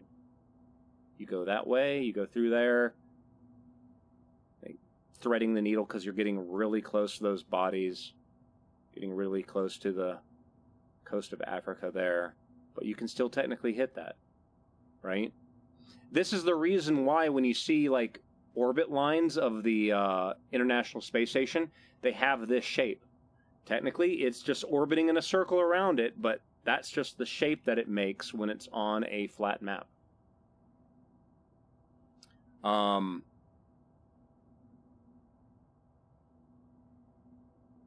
Have you guys ever watched that scene from The West Wing where they talk about map projections? Let me see if I can find that scene real quick.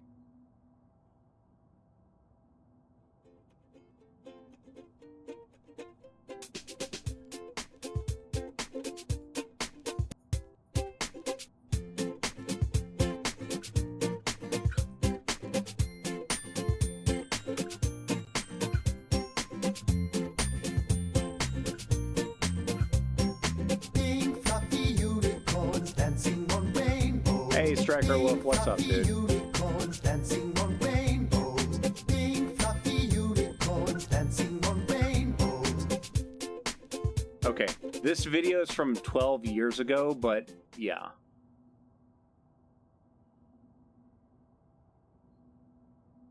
It's got the actor that played Dr.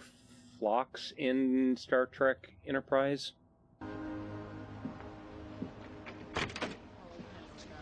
Hi, I'm sorry. Oh, Sorry to be late. not a problem. I'm CJ Craig. Of course you are. I'm Dr. John Fallow. This is Dr. Cynthia Sales and Professor Donald Huke. Hugh. Huke. Okay, and you are the Organization of Cartographers for Social Equality. Well, we're from the OCSE. We have many members. How many? 4,300 dues-paying members. What are the dues? $20 a year for the newsletter. Let's start. Wait, I want to see this. This is Josh Lyman. Indeed you are. Josh, this is Dr. Fallow, and Hi. who's Mary Men. Yes. Should we begin? Yes. Plain and simple, we'd like President Bartlett to aggressively support legislation that would make it mandatory for every public school in America to teach geography using the Peters projection map instead of the traditional Mercator. Give me $200 and it's done. Really?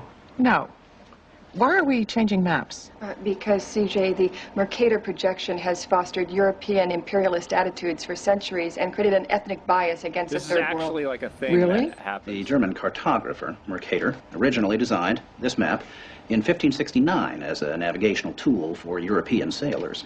The map enlarges areas at the poles to create straight lines of constant bearing or geographic direction. So it makes it easier. Okay, so the thing you gotta, like, one of the big things with this map, and I'm pretty sure that a lot of people are used to it, Greenland is not bigger than Africa, right? But because this is a flat map, it exaggerates the poles, essentially.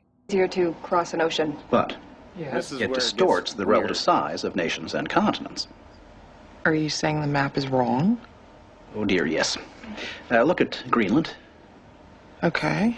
Now look at Africa. Okay. The two land masses appear to be roughly the same size. Yes. Would it blow your mind if I told you that Africa is in reality 14 times larger? Yes? Here we have Europe, drawn considerably larger than South America. When it's 6.9 million square miles, South America is almost double the size of Europe's 3.8 million. Alaska appears 3 times as large as Mexico, when Mexico is larger by 0.1 million square miles. Germany Did my audio just cut out? I think my audio just cut out. Hold on.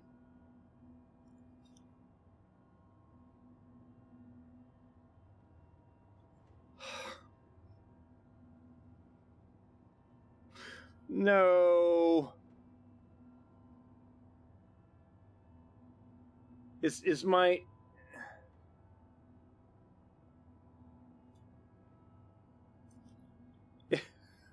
my headset has decided to turn itself off.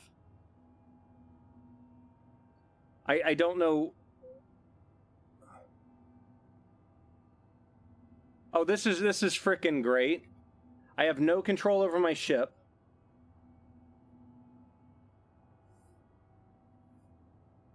My headset has turned off. It's plugged in. Why did it turn off? Again, I have no idea why my ship has no controls.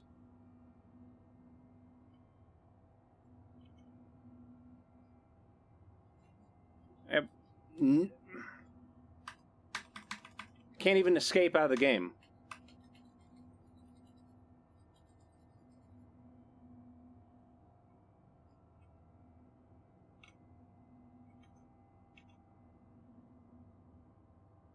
I have to quit it. Are you kidding me? What do you mean, Fennec Fox?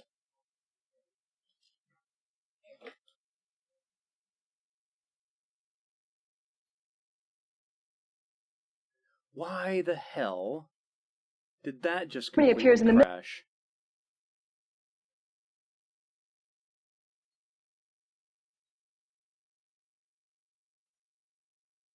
And yeah, now my display is all screwed up. Of course. God.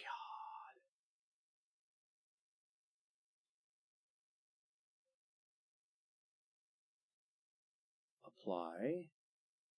There it goes. So one of the most annoying things about trying to play Star Citizen on the Vorpex thing is that for me to get a proper high-resolution display of the game in the VR headset, I have to tell my computer that I am running a 4K screen. Streaming software. Oh, Steam VR just absolutely crashed. That's what happened.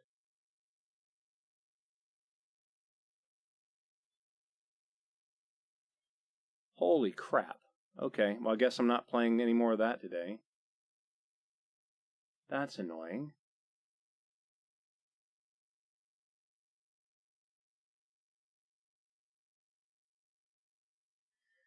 But yeah, for it to have a decent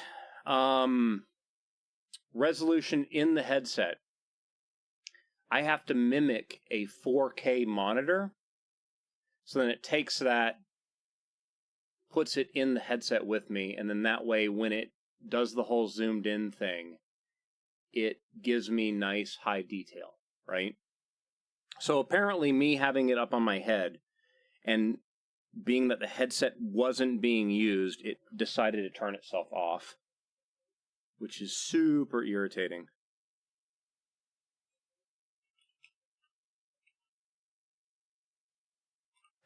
Let's see if I can get this to work.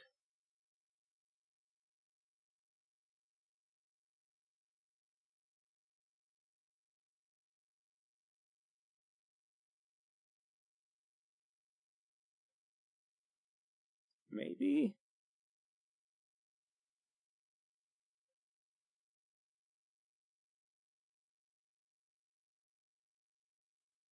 Oh. Exit out of that. Vorpex cannot be running to do that. Yeah, computer decided that that was the time to just absolutely screw everything up.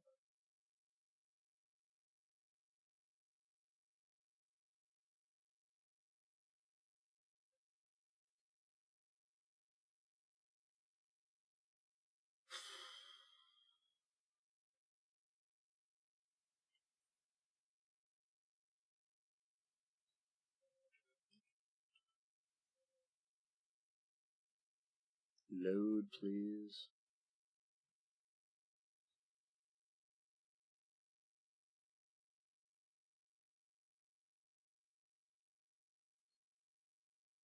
Alright, so yeah, Steam VR absolutely crashed.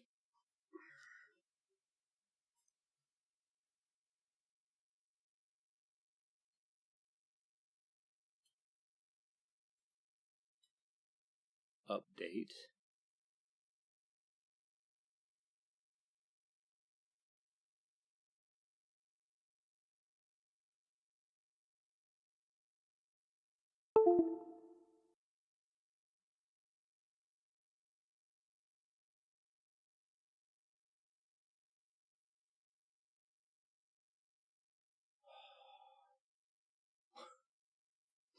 I swear, like,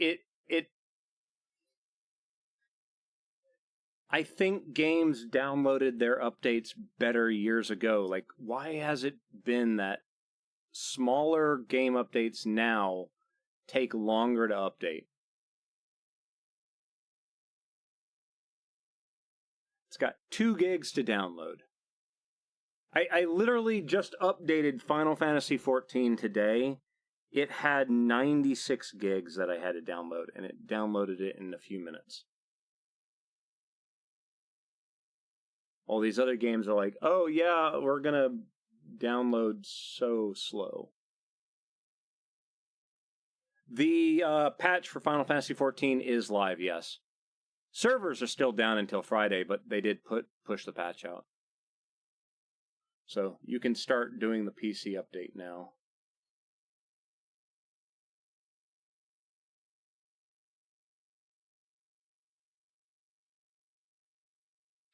Originally, that's what they had it scheduled for, but you can actually do the download now.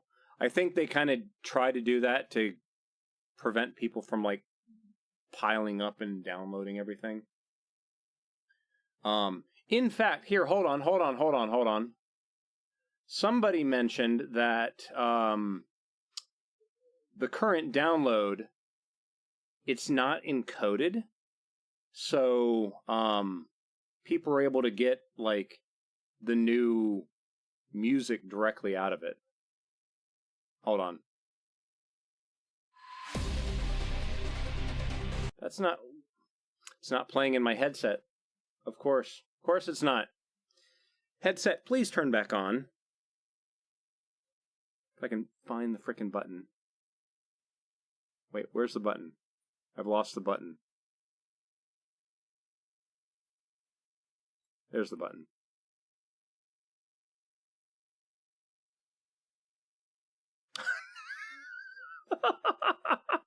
So the act of me pushing the button just turned it off. It had just gone into sleep mode. What?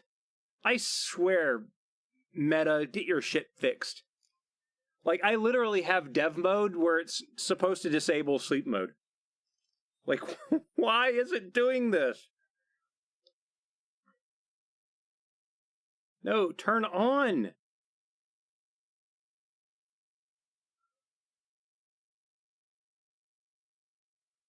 Please. I think it was 96 gig. Maybe I might be wrong. Hold on. Now I've got to double check it. How big is my... Open up WizTree real fast. How big is my Final Fantasy install? It is 98.1 gigabytes. Yeah. So it's not, okay, maybe I misread that. It's 98.1 total.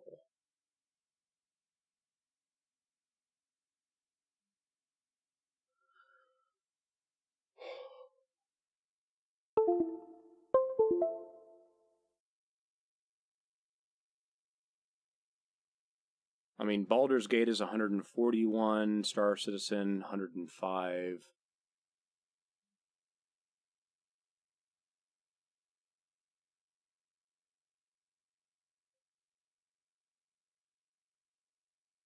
Flight Sim is 13 gigs for itself, but along with all of the texture stuff, 226. Cyberpunk is 84. Elite Dangerous is 52. Pacific Drive is 17.8. Horizon Forbidden West, 122. It's got a lot of audio in it, though, right?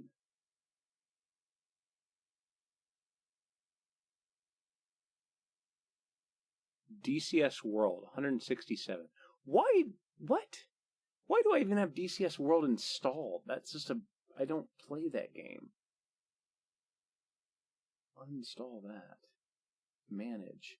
Uninstall. No wonder I've been having the thing go, your hard drive's getting full. I still have 594 gigabytes free. What? 2 terabyte drive.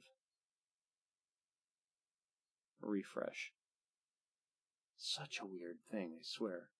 There. 762 gigabytes free. Okay. See if I can get this shit to work again. Steam VR. Okay.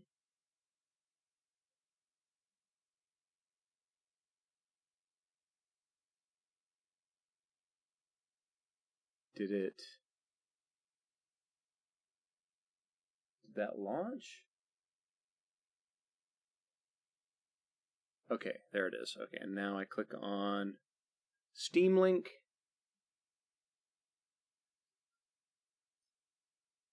Why does it keep turning my volume down?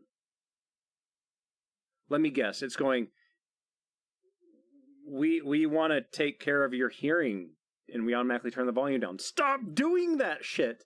I have my volume set that specific way for the audio to be good. Stop messing with my frickin' volume.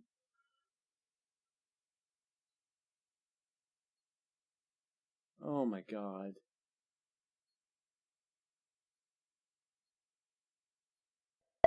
Let's update that. See, now I've got to go all the way over to YouTube as well and change all the YouTube shit.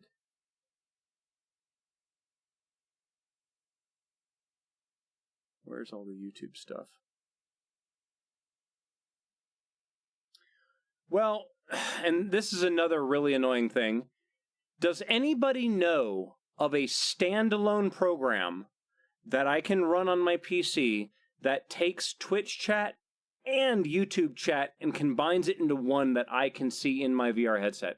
Because apparently somebody was talking to me on YouTube and I never responded to them because I never knew that they were speaking.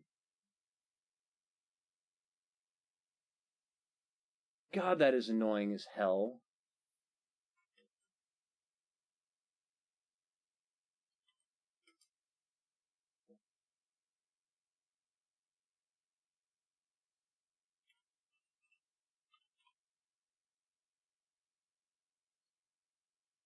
Save. Play. Okay.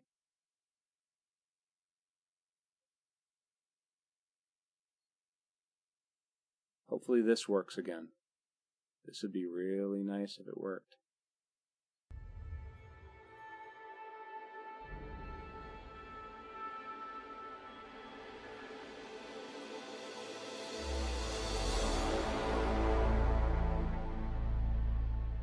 And of course, my chat window is gone.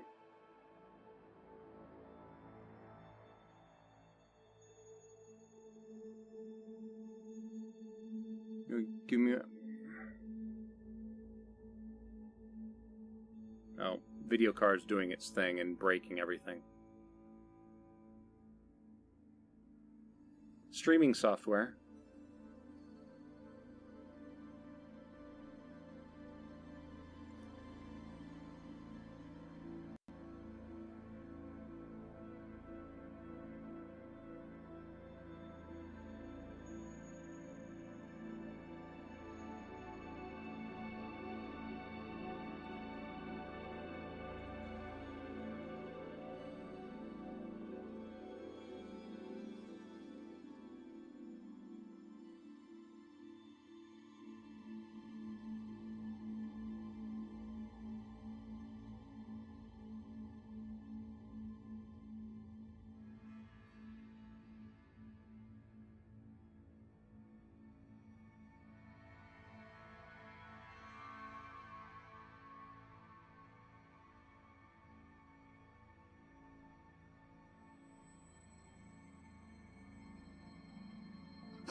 Let me guess, this thing's now forgotten my keybinds too.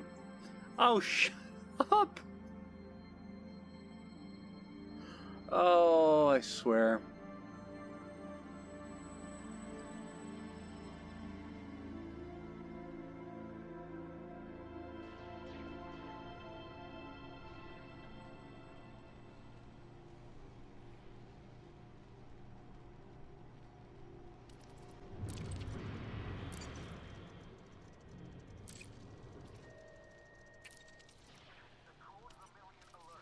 I know exactly what's happening.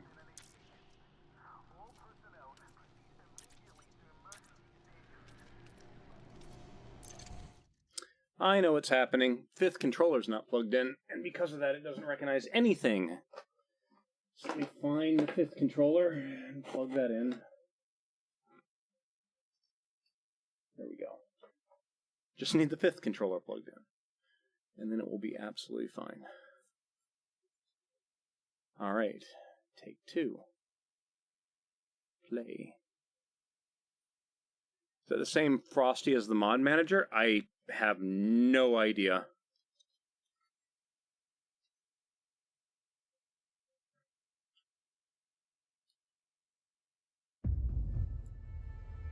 You guys can hear game audio, right?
All right.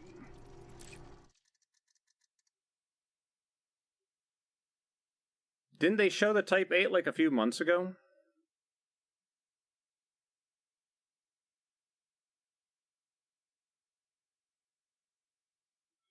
All right. Distance to Earth.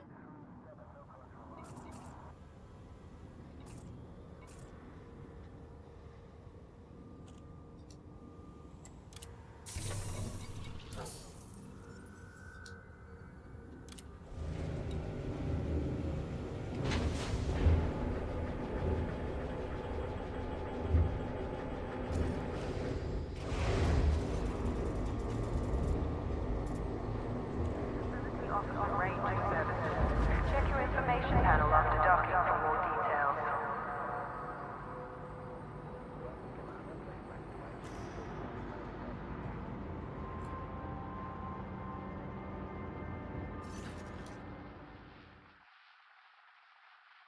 Target fleet carrier.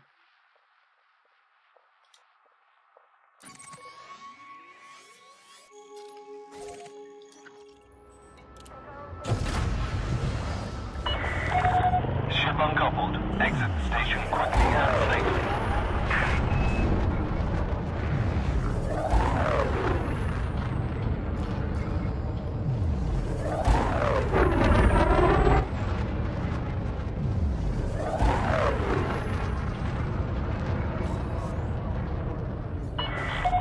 Clear of station perimeter. Have a Elite safe Volume journey. 70. Elite Volume 1. Elite Volume 70. Volume 1. Volume 30. Pause music.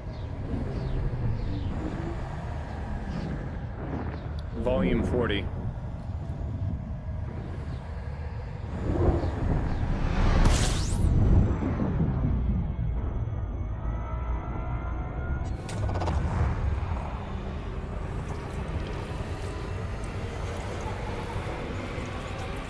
Yeah, FDev did one of their streams this morning.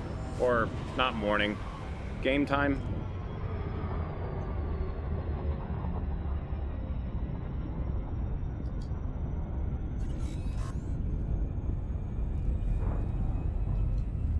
Hold on.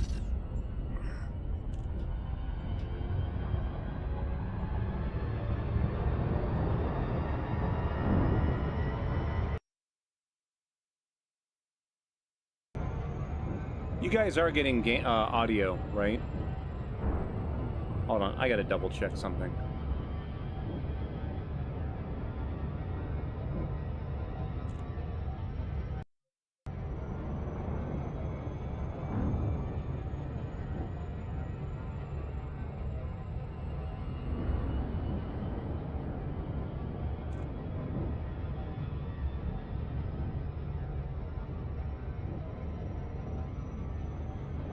Is game time the same time as BST, or are we an hour off? Pause music.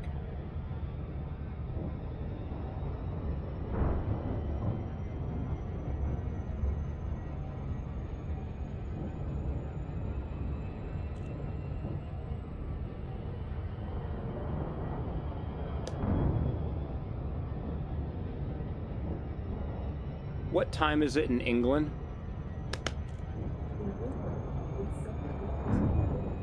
$7:52. 7, 8, 9, 19:52. Yeah, okay.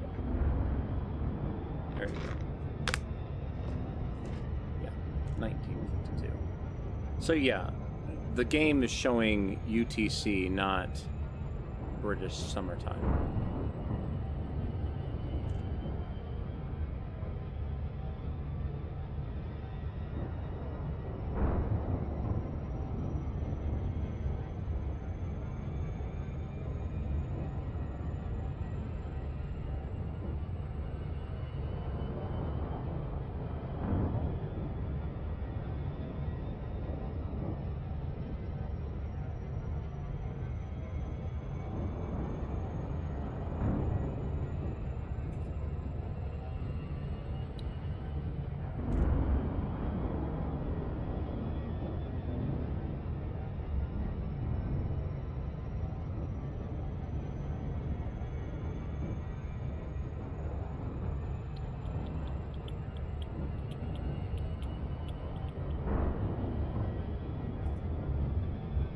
don't think this has any audio.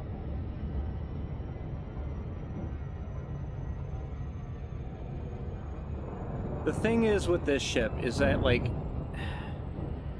I don't know what it is with it. It's just, it looks out of place. Like, it looks like a newer model, and because of that, it makes the older ships look extremely less detailed.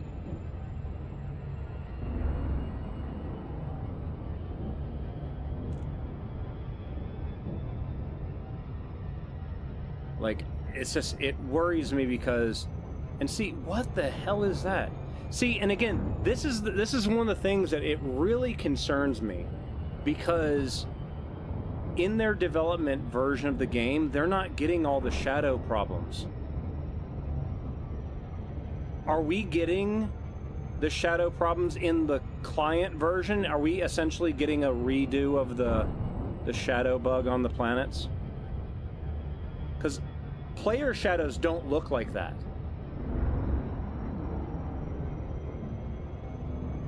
Player shadows look like absolute trash compared to any of the development videos that they put out. Yeah, that doesn't have any, it doesn't have any audio.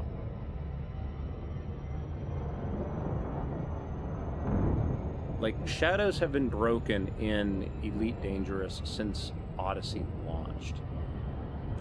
Super frustrating.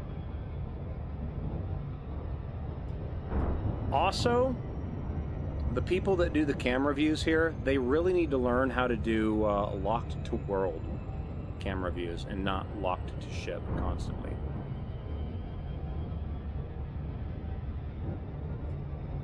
Was rendered with 8 4090s? No, not even that. Like, I know you're joking, but no. More 4090s would do absolutely nothing for the shadows. That's the problem.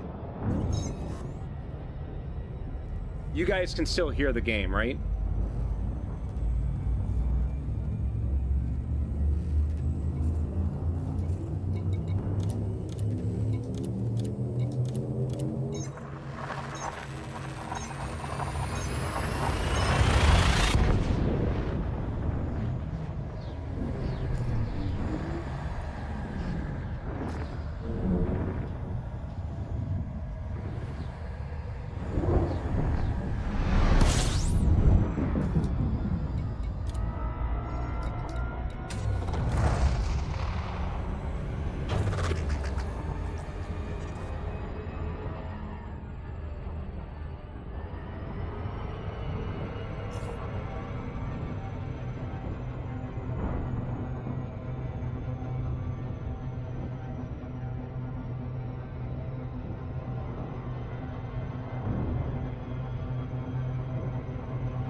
Again, the problem is the fact that it's running different on development machines than it is in player machines.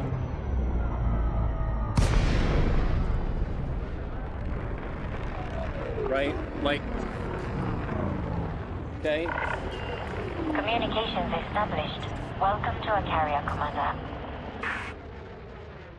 Okay? My ship is not moving, right? The only thing that is moving is my head. Okay? Why is it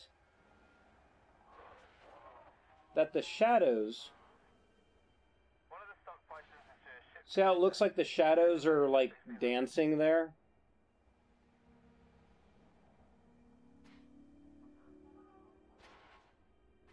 That? And the thing is, I know exactly what's causing it, too. In fact, here, hold on, I gotta find a planet. I gotta find a planet. Actually, no. I need to go back to the thing. It gets worse. That's the thing, is that when you really start digging into it, it just gets worse and worse. And I have literally filed a bug report using Final Fantasy to explain what the problem is. That's the craziest part. Request. Access granted. Please follow standard docking procedure, Commander. And give me a second and I'll show you guys, because it's unreal. Like, for 3 years, I was telling them that there was something wrong with the thrusters, and it was probably because some flag wasn't being removed when you left the station, and hey, guess what it ended up being? The shadow bug is somebody has a decimal point off somewhere. Dreadnought, pretty much. I literally went to the moon in the game to take pictures to explain what was wrong. That's the crazy part. I think the Chocobo was in a couple of the photos that I took, or I'm sorry, the videos that I took. But yeah, same deal. Alright, now I gotta find this damn thing. I'm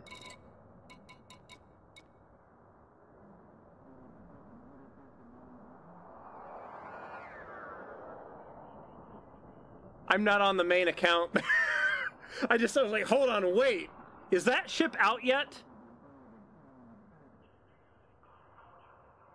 I'm not sure. Is that ship officially out yet? I'm not sure now. I might be on the wrong version of the game, to be honest, now that I think about it. Where? There it is. Angel 2.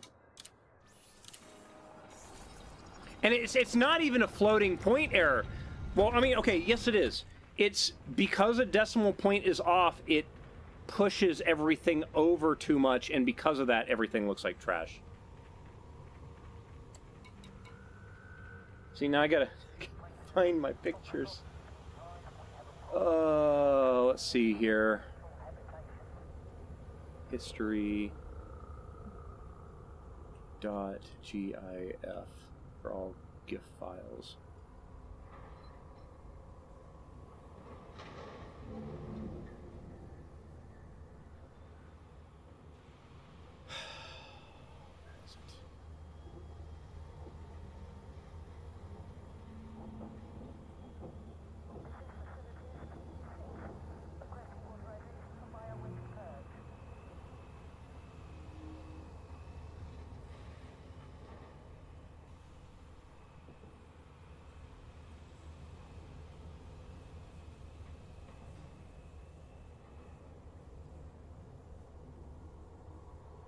What is it, buddy? What is it?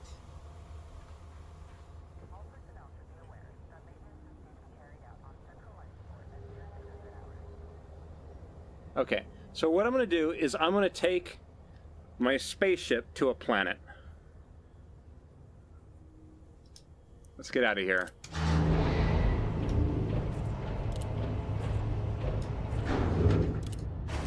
Okay.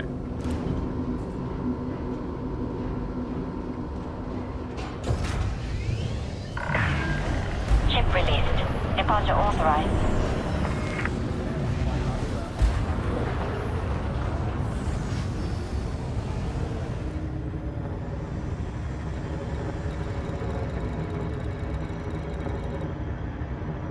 Of course, nothing here is landable. You have less than no fire zone. Until next time, Commander.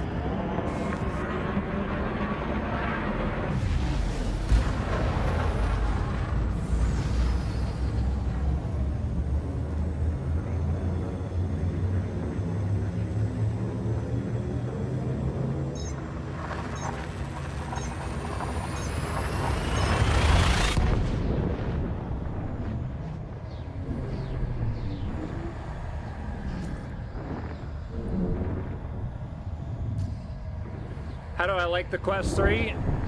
I'm enjoying it.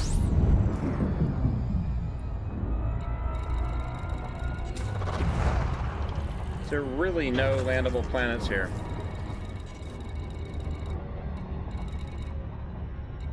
Or no, it's... never mind. It's the fact that I don't have the system scan.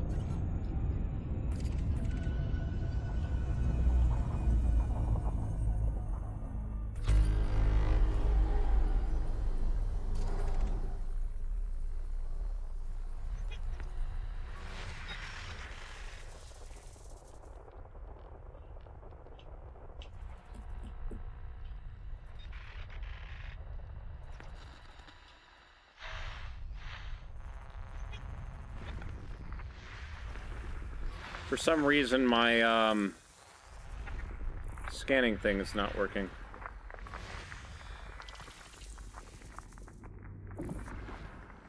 Why is my scanning thing not working? Hold on. Options, controls, general controls, maybe? No. Ship controls. Why am I having to double click?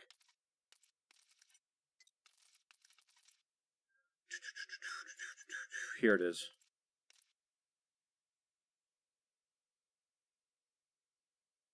It's because it changed axes, that's why.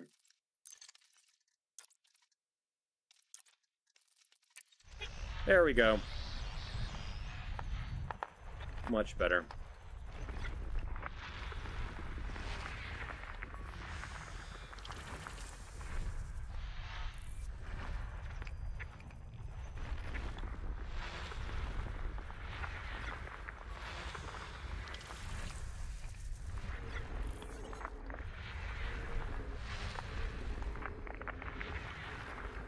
Oh my god, how many zoom ins do I need to do?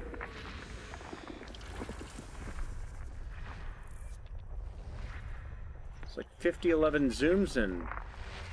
It's like I don't think I zoom in that much for frickin' gas giants.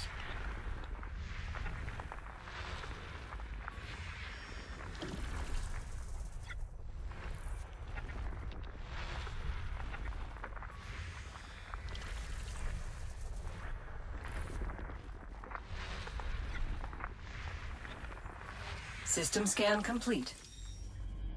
Okay, that's better.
So, this is what I'm trying to get at, okay? You guys can see my ship shadow, right?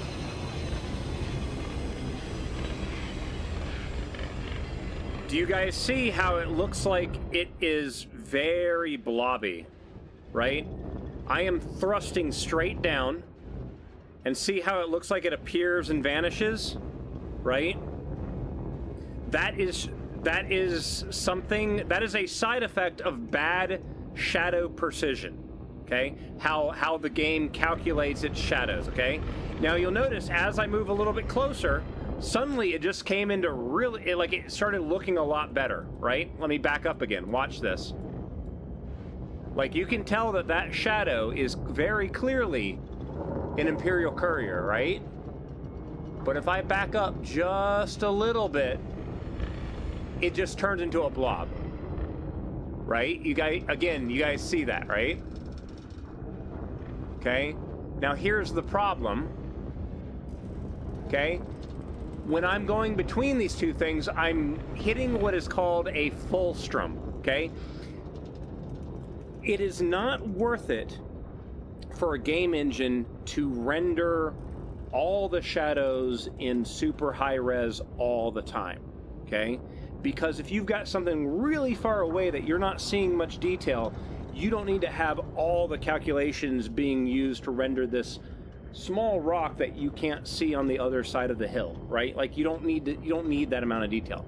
So most games tend to take the shadows and they tend to have 4 levels of details for shadows, okay? From what I remember from many years ago, though, Elite uses 6. Probably because we're rendering planets, right? Yeah, there's probably 6 levels of detail or whatever. The problem that I see is I think somebody either multiplied or divided by 10 and all of the shadows are off by a single decimal point. Let me show you how I figured that out. Okay? So as I get close, okay? Here I am now close. You guys can see the cockpit, right? The frame of the cockpit. But if you look at that cockpit frame, it looks like the shadow's dripping up the frame and then it vanishes. Dripping up the frame, vanishing. Dripping up, vanish. Drip up, vanish, right? And it's all down to where the shadow is. If you look at the bottom of the ship, it looks like a stair-step design, right? Stair-step means lack of precision, right? It's doing in 10 centimeter chunks instead of 1 centimeter chunks, right? Again, off by a decimal place. Now, the reason why I bring this detail up is now let me find my pictures of Final Fantasy that I took, okay?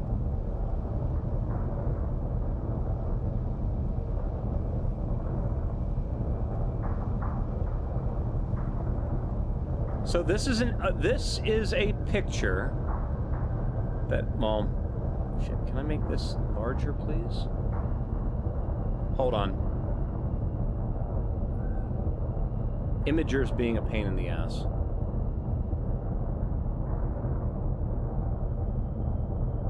Why is Imager now being a pain in the ass? Close. Can I please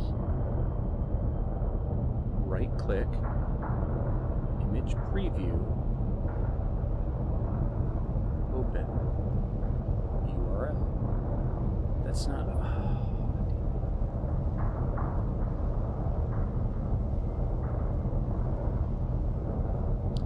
Give me a second, guys. I gotta... This thing is being a pain in the ass to... Like, it's like this big. I don't know why it's displaying that freaking tiny. What am I doing? Hold on a minute. Hold on a minute. I've literally got OBS here. Can I add a new source, please? Add source. Image. Okay. Browse. See if I can find this now.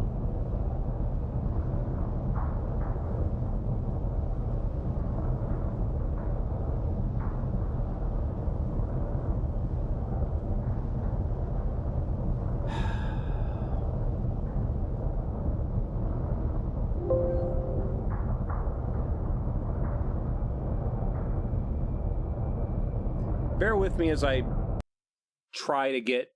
See, now it froze. You piece of shit. I swear this thing sometimes. Right-click, open, folder. Okay. Can I just... No...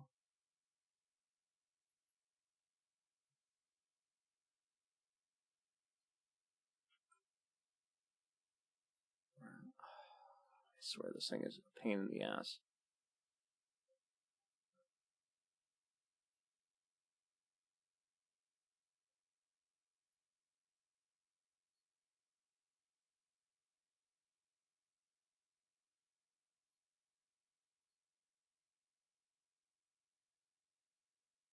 Sorry, guys. I'm trying to get this thing to properly show these images.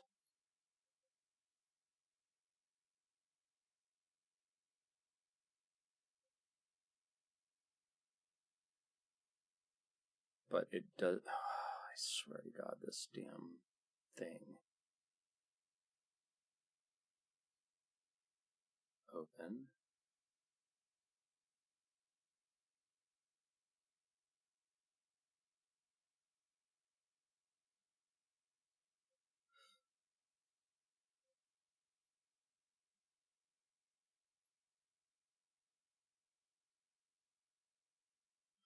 If Final Fantasy was running, I would be able to actually show you this live, but because they are down for maintenance, I can't do that.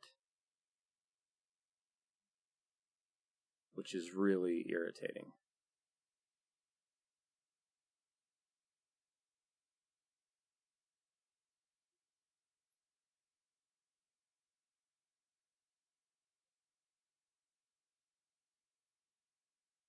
Image. I've got to get like 6 images up for it to work. But apparently it does not like to show the images while I'm setting them up because of something with one of my plugins.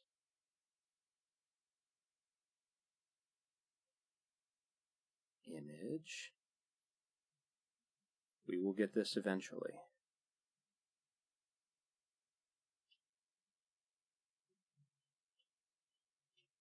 Open. Okay. One more. 2 more. Image.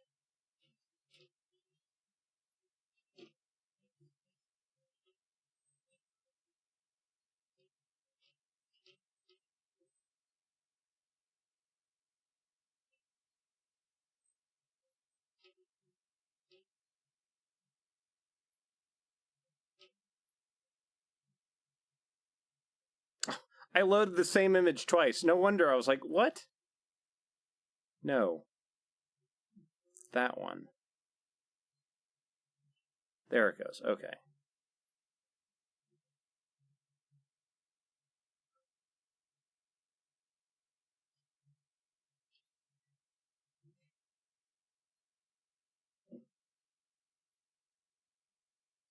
One more image. Image. That. And yeah, okay. Okay, so hopefully now...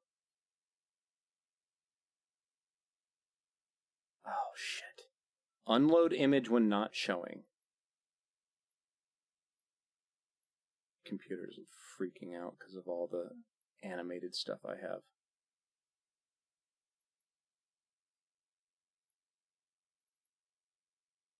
Okay. And NDI, please work. Are you going to work? Yes, no, maybe? There it goes. Okay. So what I have up on screen is you can see the numbers, okay? So let me just... So look at this one real quick, okay? You can see how this one... I'm sorry, I got them backwards. Derp. There you go. So if you look at this one, right here, you can see that cascade distance is 219, okay? While the other one is 21.9. Again, all it is a decimal place, all right? So cascade distance 0 is what is up close and up close to you. That's like the first cascade level. And that's essentially this image right here, okay? You can see how the shadow, very close to my character, has this stair-step design, right? Because the shadow precision is not there, the shadow is only precise to every 10 centimeters instead of every 1 centimeter, right? Well, when you see this stair-step shadow, what does that look like in Elite? Same deal. See that stair-step shadow on the bottom of the ship? Right? When you take these numbers and you go off a decimal place to 21.9, this is what that same area looks like.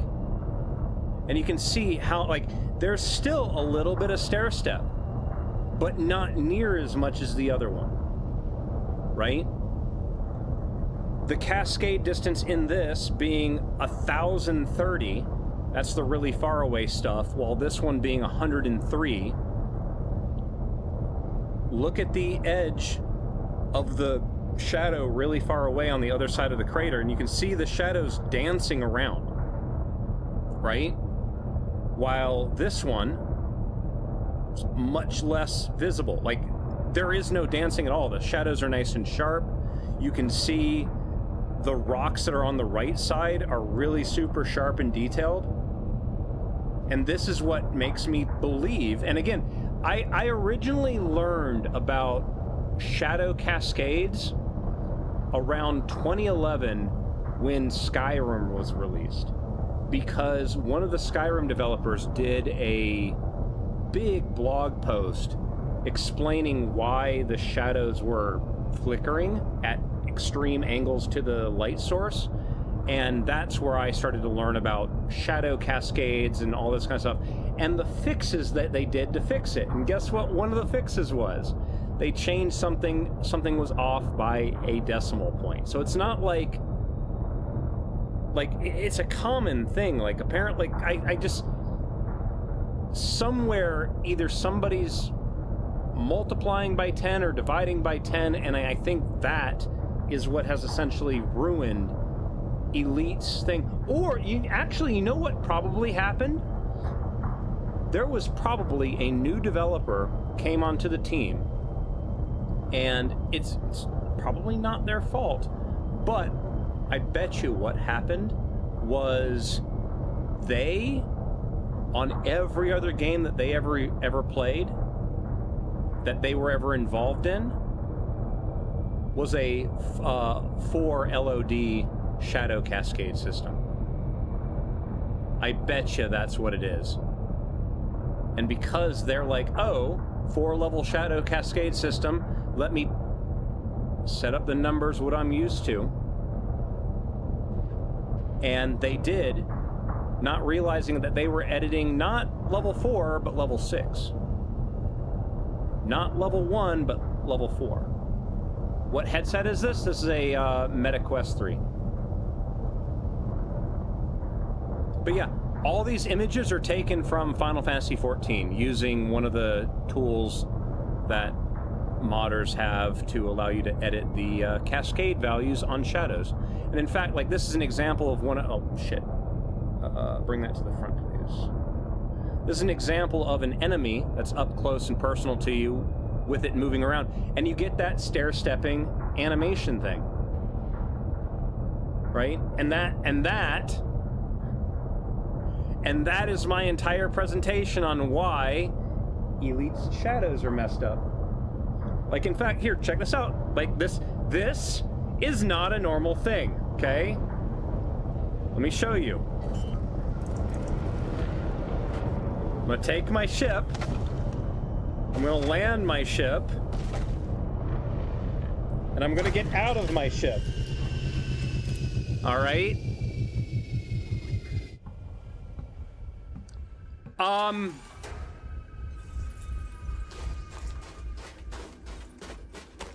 From an index to a Quest 3, I would say yes. Okay? So here I am, okay? This is technically not even a VR thing anymore. This is literally it on a flat image. Look at my character. Look at my character as it moves around. There's no detail. There's no detail to anything. Why is my shadow of my foot smaller than my foot is? It's because it's going to the nearest shadow calculation it can be, because it's off by a decimal point. You can see the hands. There's no detail on the hands. Everything looks like a frickin' blob.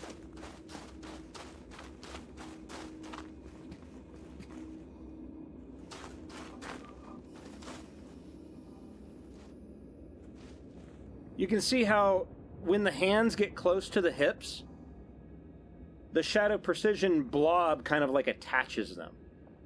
Right? Like that shouldn't be happening.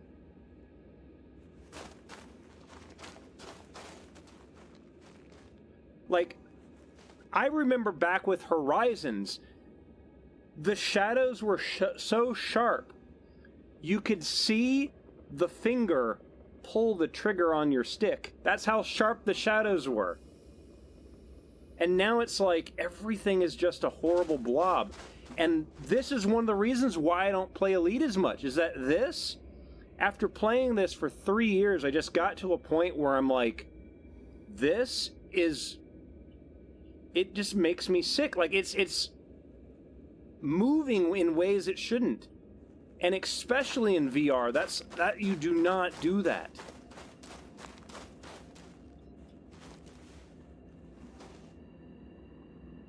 Like, if you look right here, okay? You see the edge of it flickering. Do you guys see that? I'm taking my hands off to not move anything. But do you guys see how the edges are flickering every now and then? Do you know what's causing that?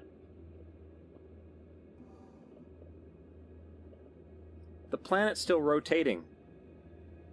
So every time the planet gets to a point where the shadow shifts over to the next spot, in that part where it can't figure out, it's bouncing back and forth and you get a flicker.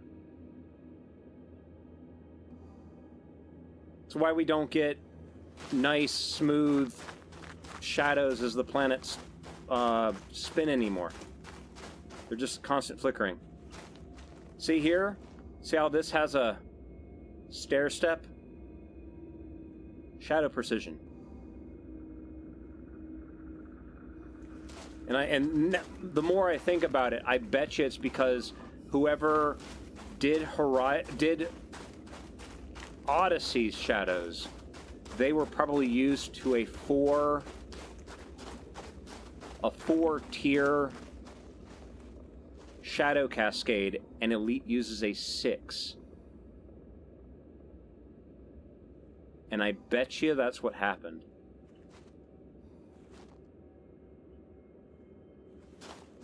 And because of that, like, these shadows are good for further away.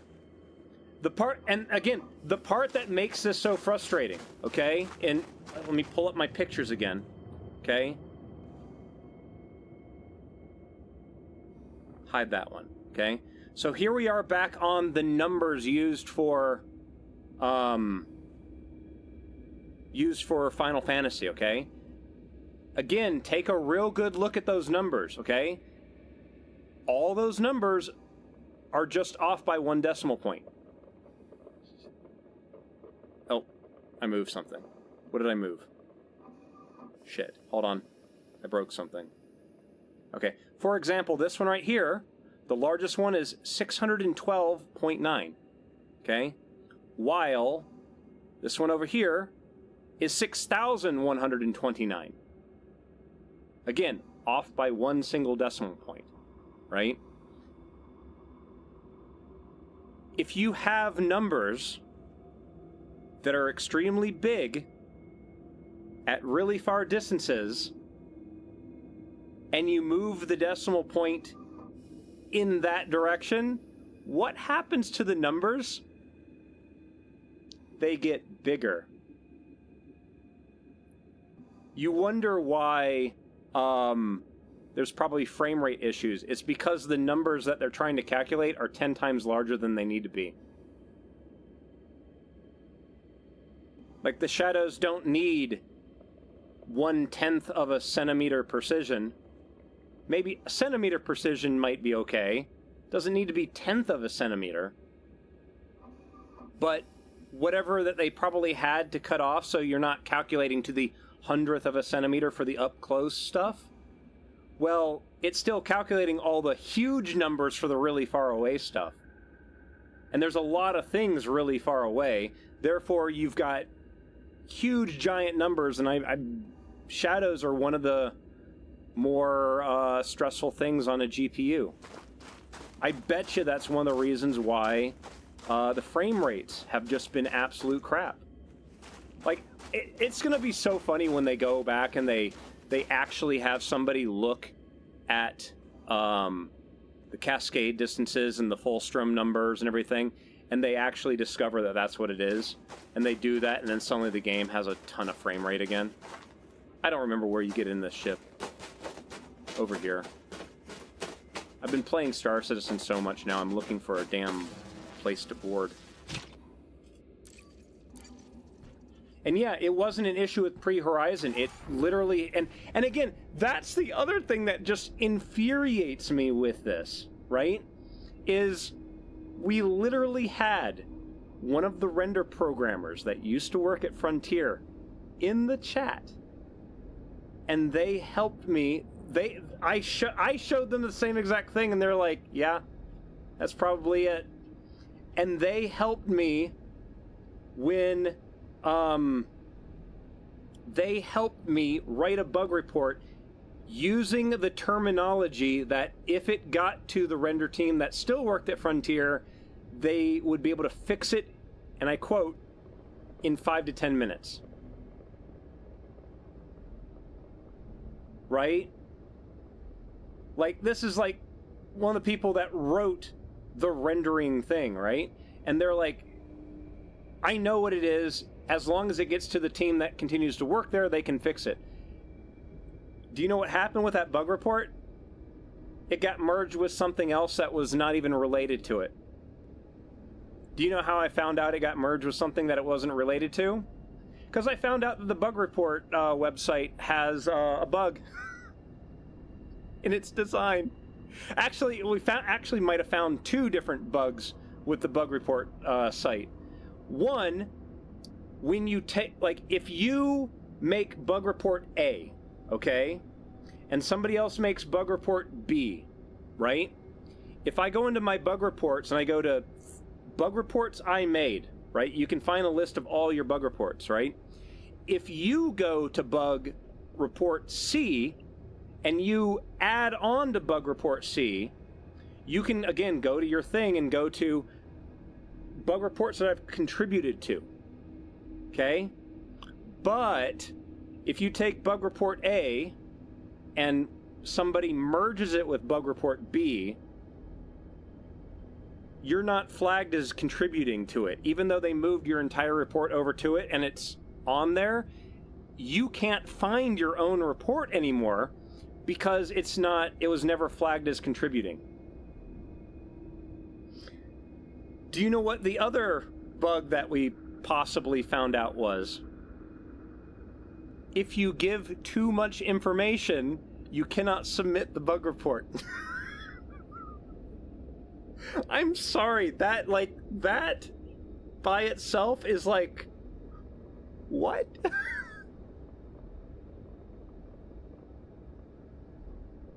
And then my entire real big annoyance of, if your bug is not fixed by the time they push an update,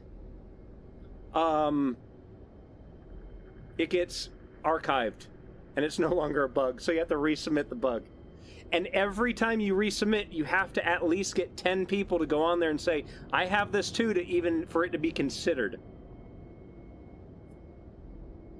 Were there no Twitch drops today? I think on Frontier's own channel. I don't know if they had any... See, now I gotta double check the Twitch.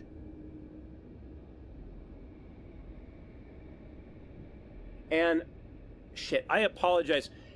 Again, for anyone that's watching me on YouTube, I apologize. I can't see chat on that. They do not have a good way for me to see both Twitch chat and YouTube chat at the same time. What was I looking at? The Twitch drops. Let me check. Did they have community? Viewer rewards drops.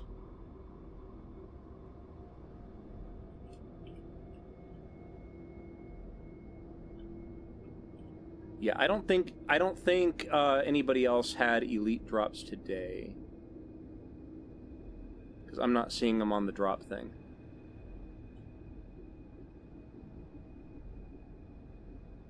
I think they only do the drops on their own channel. Now see, you talk about Bugzilla or Jira. I'm used to Jira. Like, I was thrown into the deep end on that, and I had to learn that program. I wish they used Jira, because at least I know that one.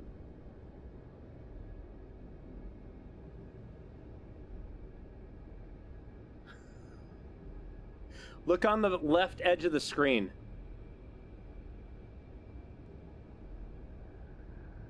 Do you guys see that?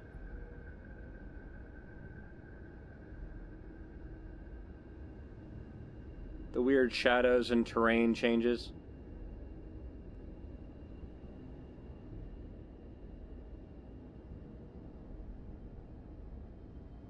Such a weird thing.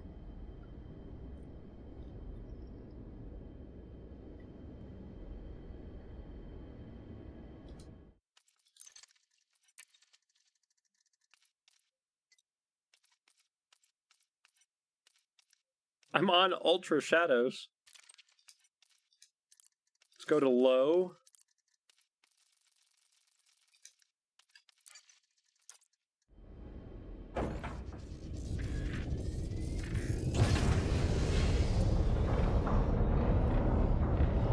Low shadows are even worse.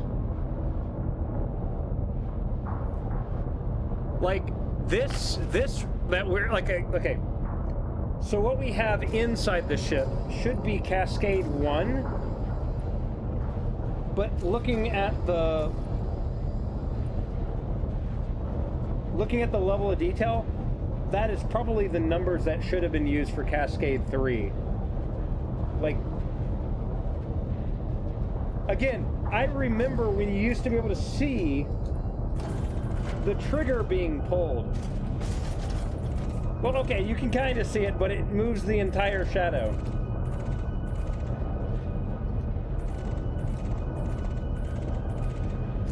Like, it's doing the math. It can't.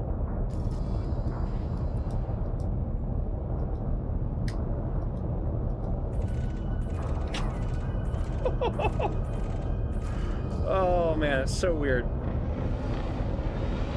And then this. I'm glad that... What? What just... Do you guys see that? So here I am in one cascade value, okay? If I start moving away from it, and I transition into the next cascade value, watch what happens. My ship starts to vanish before it comes back. See? Even their fadeout's too early. It shouldn't be fading out.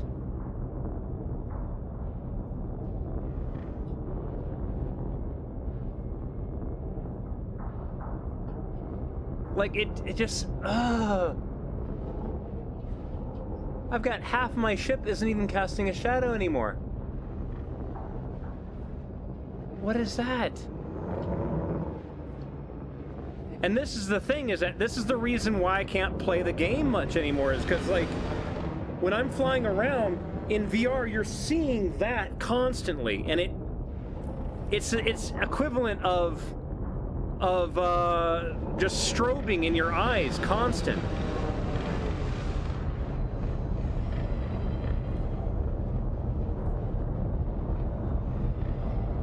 Well, now I'm 16 meters off the ground. So just look at that.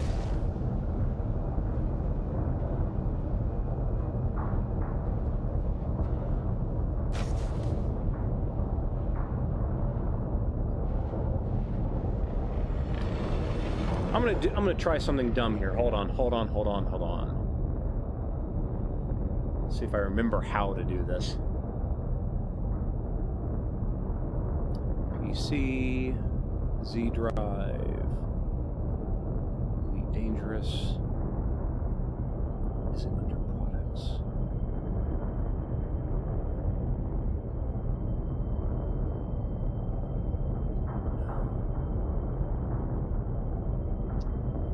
Does anybody remember where the editable shadow settings were? Hold on.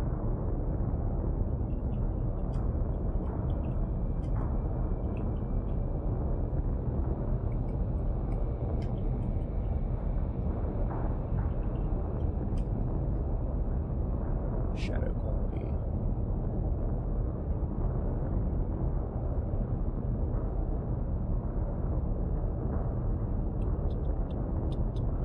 Okay, so you're looking for the graphics configuration.xml file in the Odyssey product directory.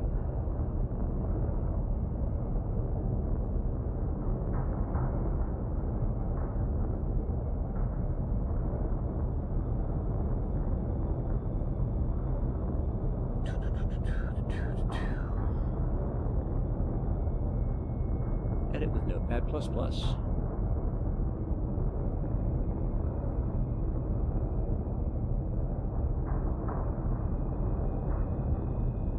Well, that was the crazy thing, is that when when Odyssey came out, and they had a whole bunch of content creators in like Discord phone calls and stuff like that, everyone was like allowed to ask one question. And everyone else was asking questions like stuff about the gun, stuff about the on-foot stuff. You know the question I asked? How is the game going to do frame rate compared to Horizons? Well, we know how that went down. They never got an answer to me. They're like, we'll have to get back to you. They still never got an answer back. But we kind of know what happened with that. So here, okay, hold on a minute, guys. Let me show you guys something real fast. So, this file that I'm about to show you on screen is a file that you all can look at too. It's in your Elite Dangerous Launch Products, Elite Dangerous Odyssey 64, and it's the graphics configuration XML file.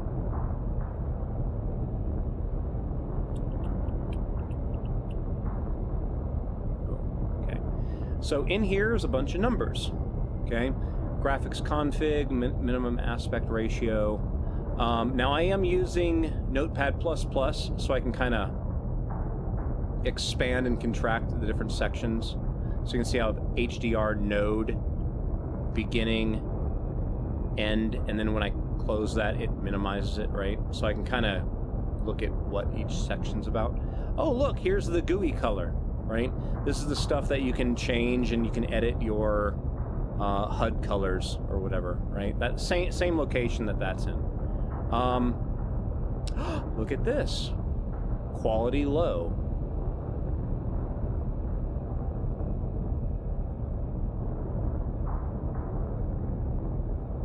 Radius in meters 3? Are they literally doing a shadow reference every 3 meters? What? That's horrible resolution.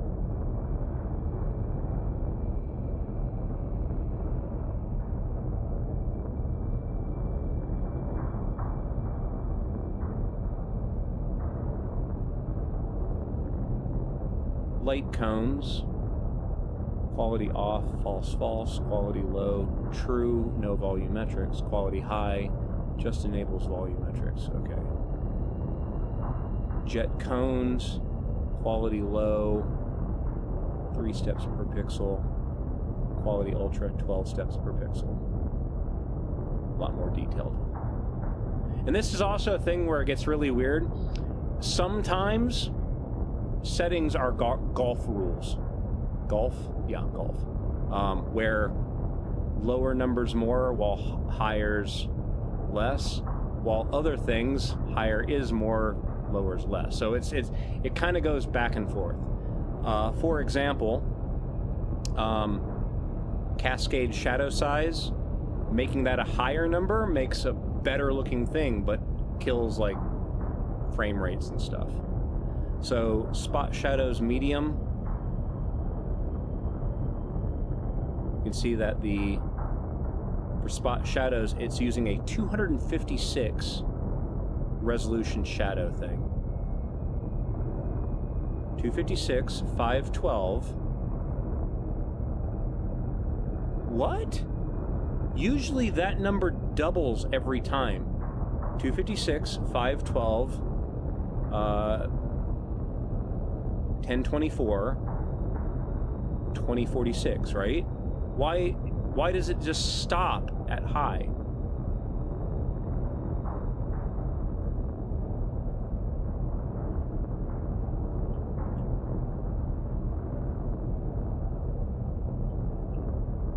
Why is that a thing? Save. Let's go back to the game. Let's see if that makes a difference. So now,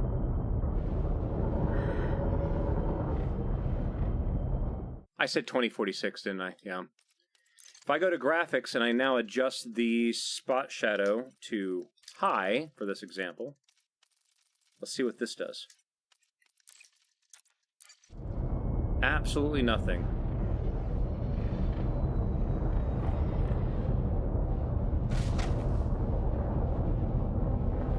That did absolutely nothing.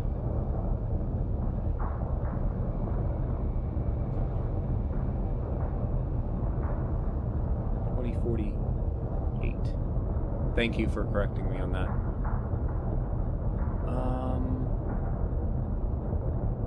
Oh wait, no, I'm sorry. The shadows that I just adjusted are for the spot shadows. Sorry, I'm reading the wrong thing. Spot shadows are essentially your headlights.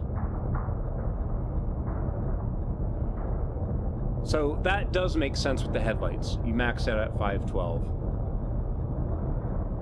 Sorry, I should probably read the full thing there.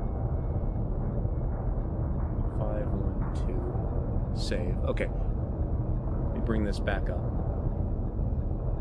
Let's scroll down a little. If I had gone a little bit further, I would have seen this. Shadows low. Slice size 1024. They're using 2 Fulstroms. They used to have 6.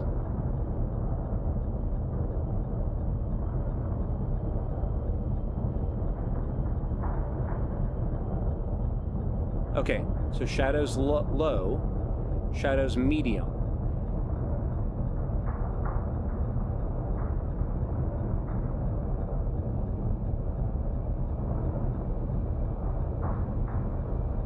Medium still 2.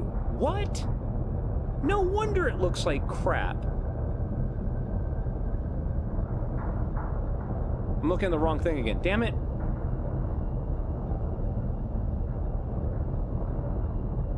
Shadows low.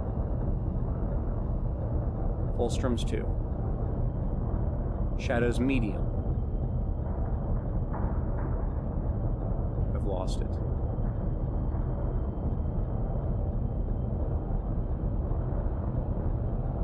Fulstrom 0, Fulstrom 1, Fulstrom 2. So it's got 3 Fulstroms. Yeah, number Fulstrom's 3. Okay. High. Number Fulstrom's 4. Ultra. Number Fulstrom's 6. So Ultra still has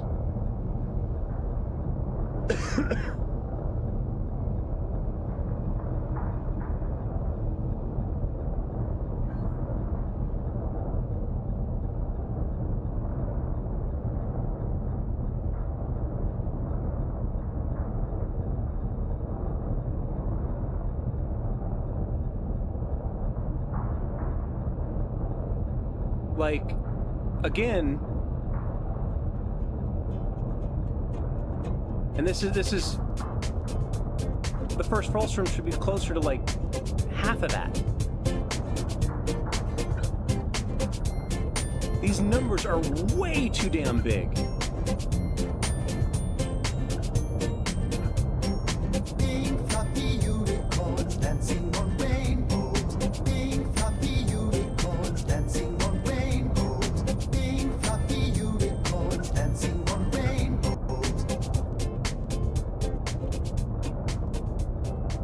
And like these settings are literally the default. When you select Ultra, this is what it does. It sets all these things to everything.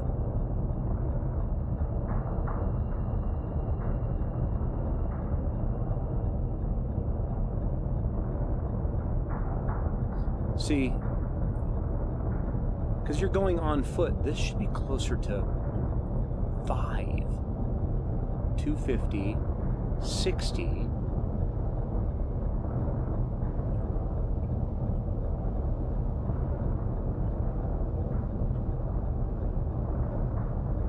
Again, these really far numbers are still off by a ton.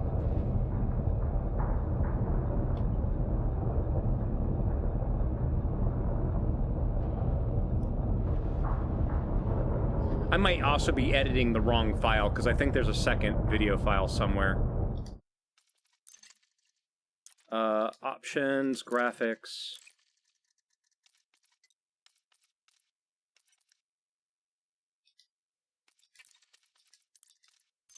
Set both of those to Ultra.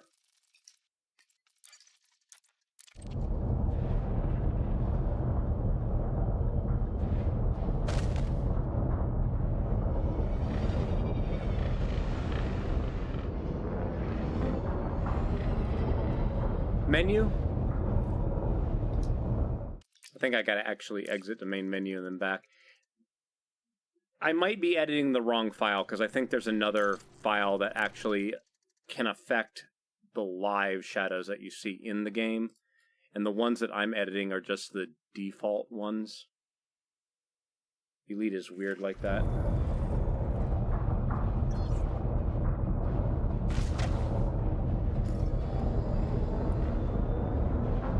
Nah, see, the shadows inside the ship are still crap, so I think I'm editing the wrong file.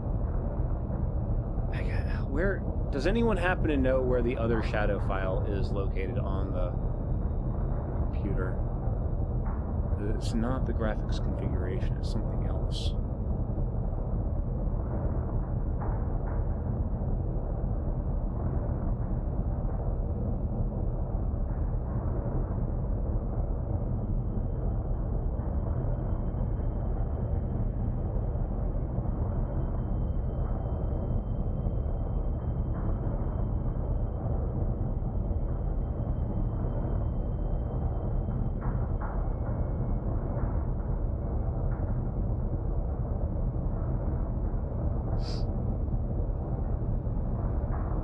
I think there's another file to edit. Because I remember being able to change these numbers and immediately see a change. I don't think this is the right file now. Do the Google. Oh, yeah, if I had scrolled down a little bit, the forum thread literally says, this is depreciated.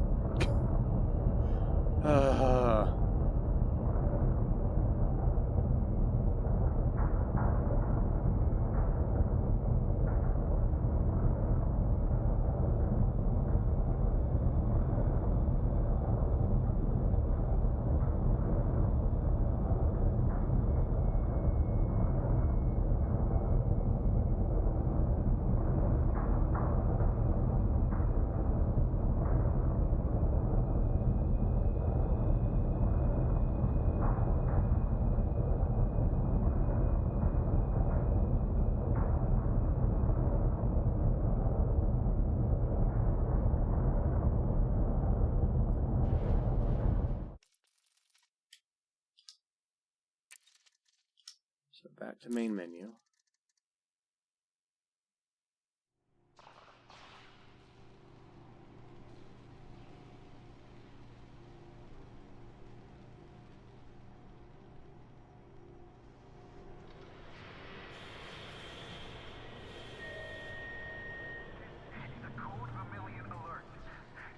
Protocols have been initiated. All personnel proceed immediately to emergency stations.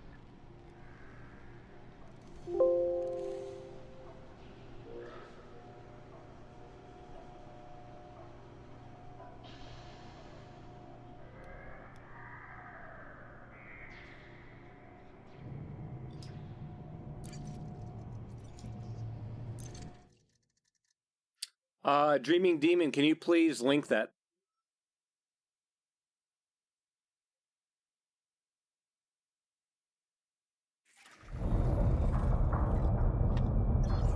Because, yeah, 9 Fullstroms would be pretty damn amazing. Yeah, see, even this one is still super blobby. Menu. Okay, so I'm going to quit the desktop because I'm going to do the... Appreciate that, dude. Thank you.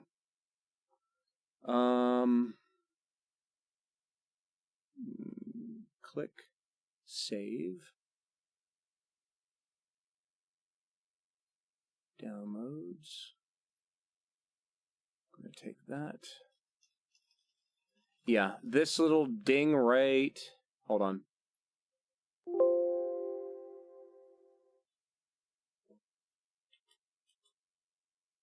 This ding right here... Oh, shit. No. Undo.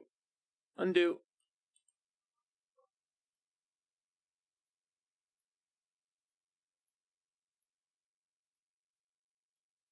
Whoa.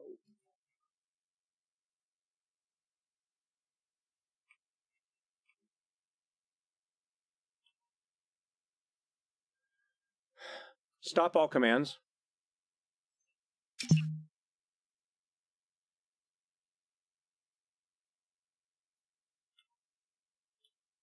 That is the... If you change a file name extension, the file might become unusable. Are you sure you want to change it?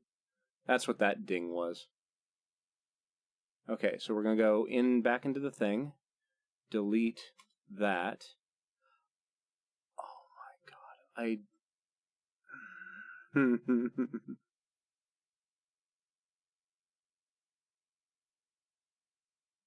I just realized why it wasn't working.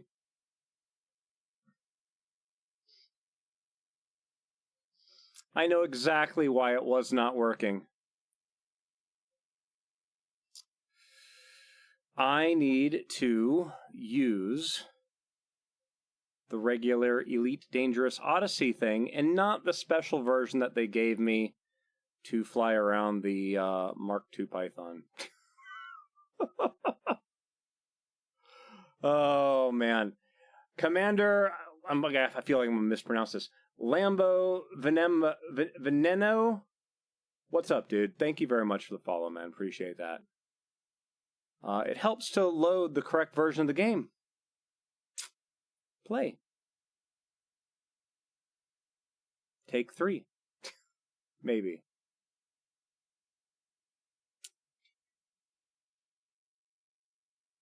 Malcolm is completely passed out.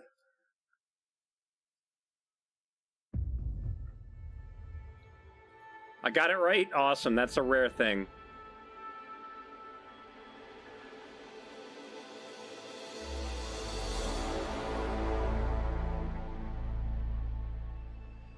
Okay, so let's load back into the game. Whoa, and it just crashed. Do not send.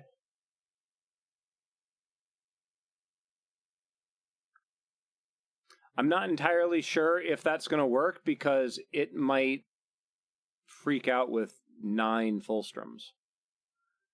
Try it again.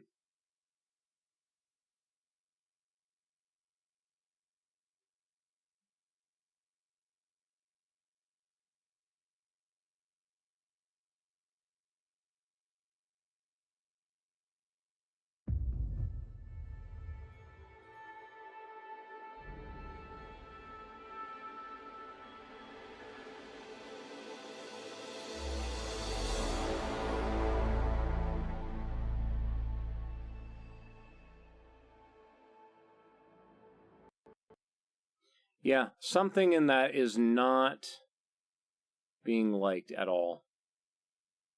And the only change that I made was installing that. Let me actually edit this one. I'm curious what it looks like.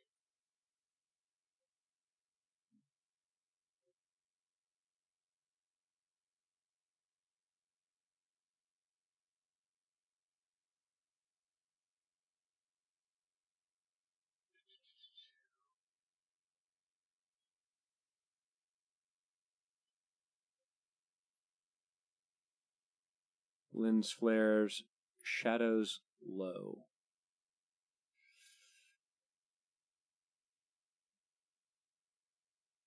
I never checked the date on that forum thread. That forum thread is from 2022. So that should be current. Huh.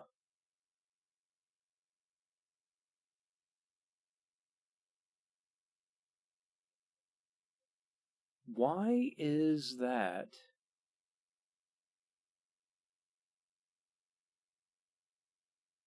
I'm not understanding why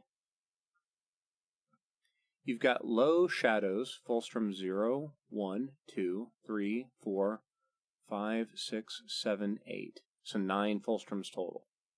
Again, it starts off at 0.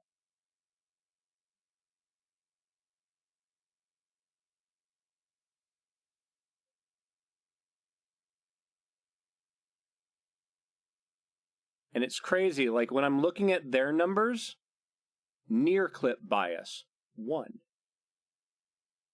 Right? Fulstrom 0, end distance, 20. Fulstrom 1, 50. Fulstrom 2, 125. Like, those are numbers that I expect to see. Fulstrom 8, 12,000. Like, it goes up and it gets less and less detailed as you go further away. But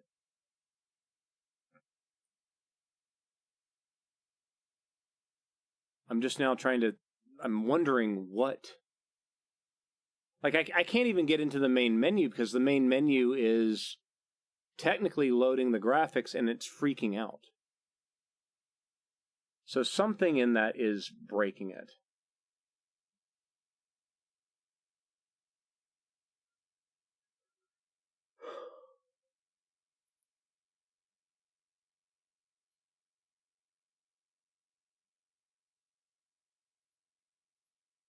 Close that.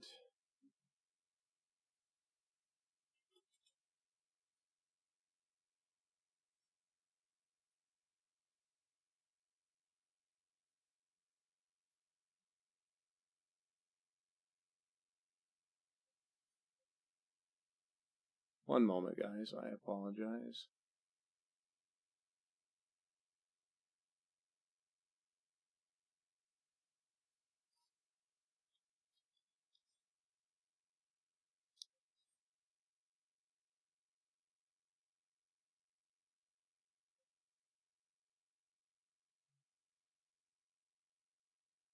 Okay, there's a big block in here where it actually gives you the timings on how long it took to render stuff during the test phase of my video card.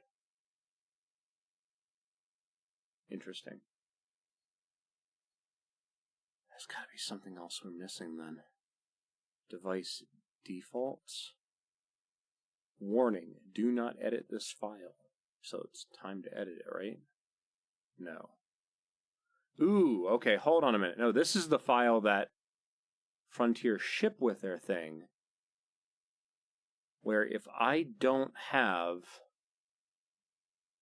If they... Ooh, that's another possibility. If they don't actually have my processor and video card in this file, it will try to default everything to low.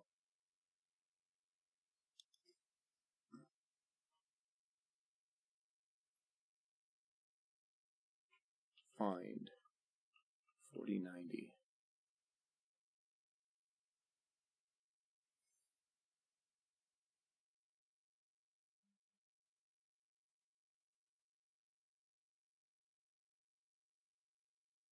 Frontier don't have the 4090 in their device default thing. At all. It doesn't show up at all.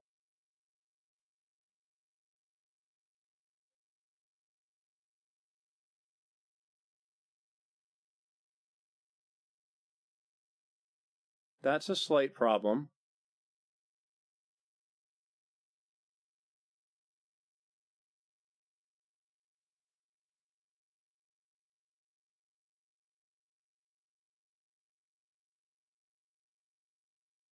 It maxes out at a 980.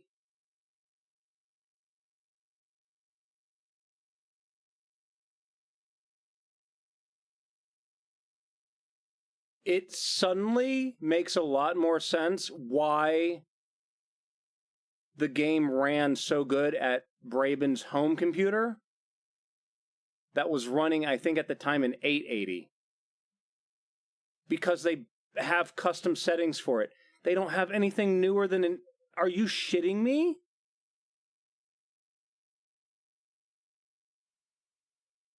Hold on.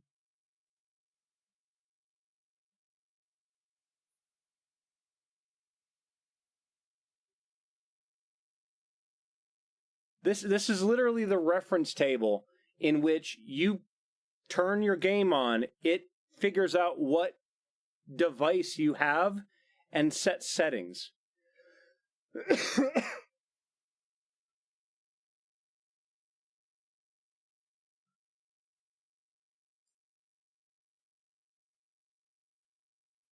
The 980 is the highest NVIDIA device that they have in this entire list.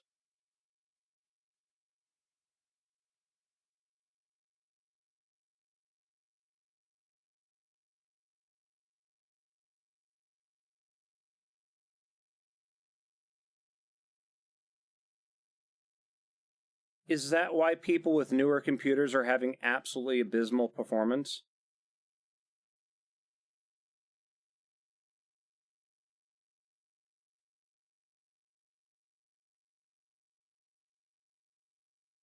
Dealman, that's the problem. They usually, if it's not identified, they usually set the lowest.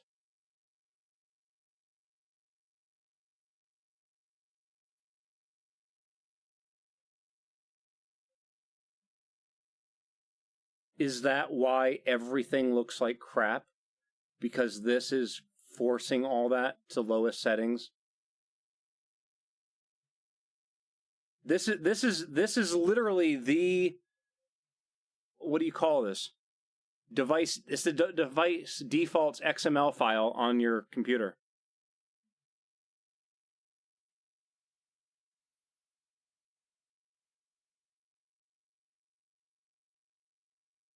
That's for everything. Last updated May 18th, 2023.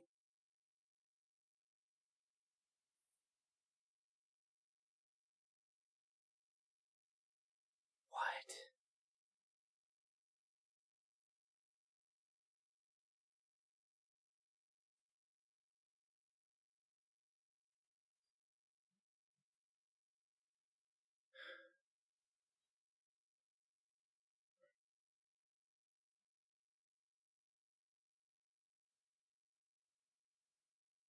What's going on?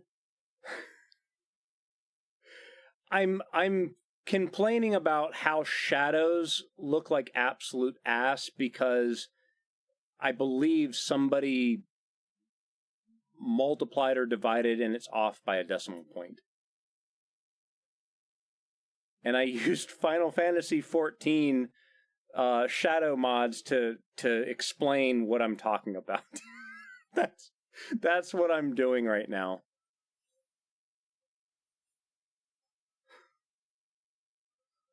Oh, man.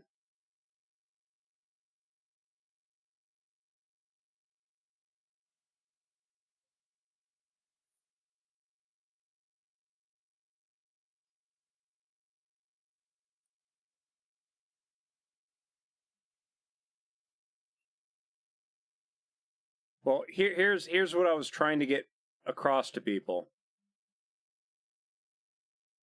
You can see how having everything off by a single decimal point is the difference between nice, sharp shadows and stair-stepping dancing crap.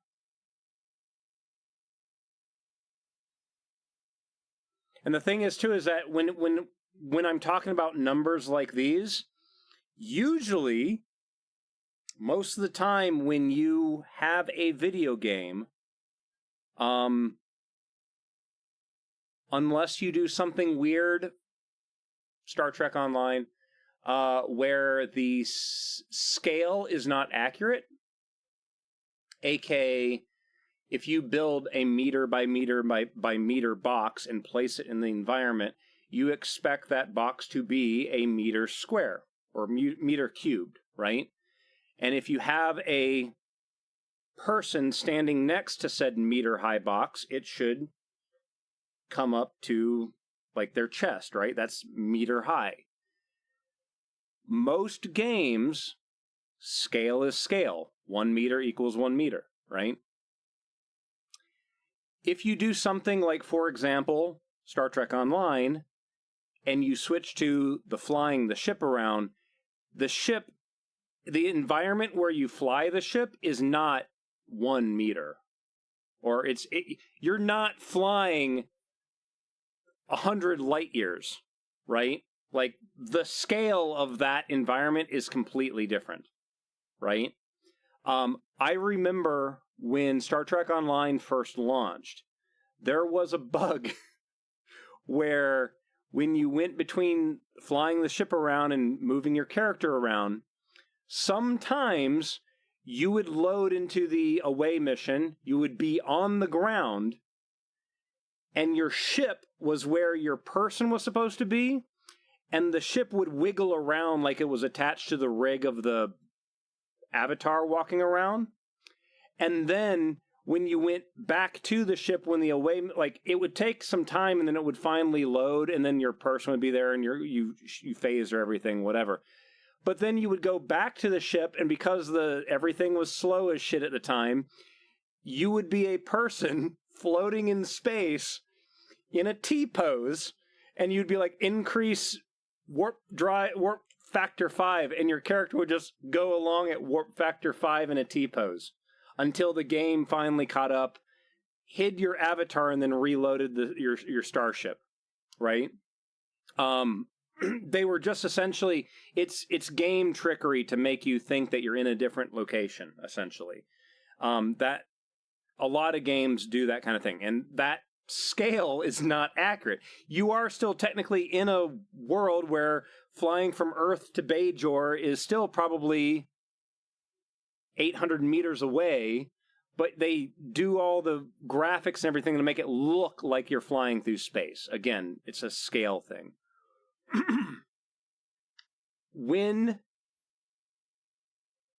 Because most games, when doing normal scale, though, when you're in an environment where things are to scale, when you have a person that is, on average, 1.8 meters tall, right? Again, you put that meter-high box next to them, it should be to scale. And because of that, shadow fulstroms, you should have high detail shadow from, here's the camera looking out, high detail. After that point, it goes to a slightly lower level of detail. And as it gets further away, where you can't see the detail further away, you don't need to calculate the shadows as precisely the further you get away. And that's where you get the shadows. Tuning shadow fulstroms is an art on itself, right? Being able to blend the different layers so that seam where the two things meet, where it's far enough away that you don't see the loss of detail, but it's not too close where you see the drop in detail from the next one over. It's finding that fine balance, right? And again, if it's done badly, you get what's on the left. Bad shadow precision. Shadows are dancing when you move the camera around. Again, I admit, I did those numbers just to show as an example, but you can see going from left to right, it's a single decimal point. You still, on that one up there, you can still see some of the stair-stepping effect, but it's not near as bad as the one over there, right? I did that one to make it 21.9, while that one over there is 219. Exactly one decimal place over. I did that example just to make a point of it looks like it's off by a decimal point. And now, if you've ever played Final Fantasy XIV, where I was on the moon when I took that picture on the left side, that was like on the other side of the moon crater. and that's why it was dancing everywhere. But you can see how even when I change, because that crater right here is probably cascade distance 2, so it's the 103 thing. It's not 1030. And that's what's making me think that that's the problem that Elite has. It just feels like it's a floating point precision thing. The cat walking away in the background confused you? Yeah. Hey, buddy. Yeah. Yeah. All right, let me try to fix this thing and get the game to launch again. So all I've done now is I've gone into that graphics configuration XML, and I've now deleted it, just completely deleted it. So now when I hit play, it should go, oh, that file's missing, and it should generate a brand new one with default values. Should. We'll see if it does or not. Let's see if it turned my VR headset off. Uh-oh. The graphics configuration is invalid or cannot be found. Please reinstall the game to rectify the problem. Okay, so yeah, it's actually gone. Okay. I probably should have just move that file to the side instead of deleting it. Oops. Yeah. Manage. Validate files. There you go. Oh, it's downloading it.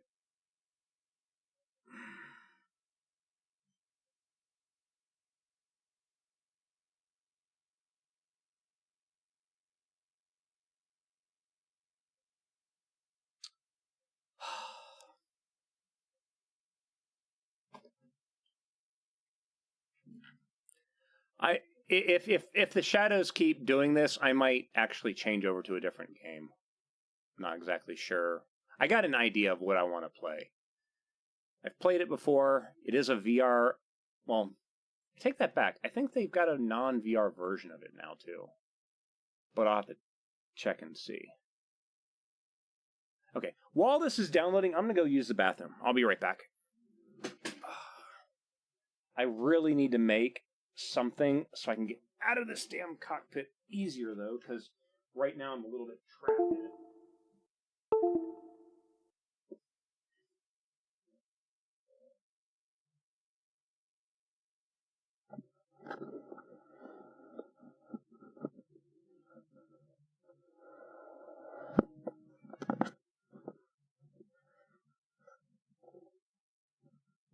Trying to get the microphone so you can hear him, but it's not wanting to work. I'll be right back.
bear with me one moment, guys. I got something broke. Trying to find where I had.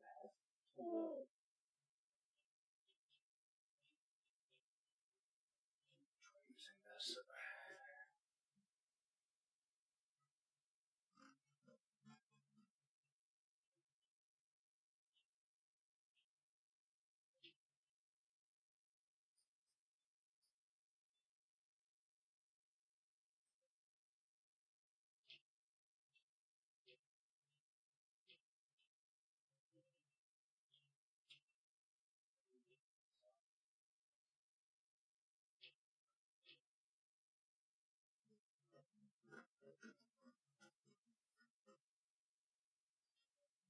Alright, sorry. Something just broke. Got ahead to get it fixed. Oh, man. Ouch.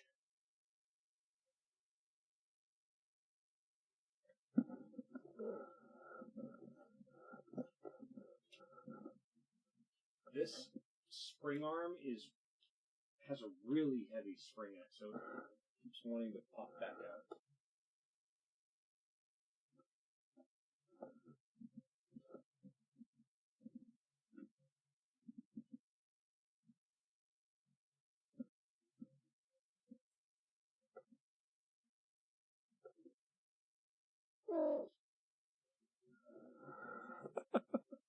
I hope the microphone picked that up.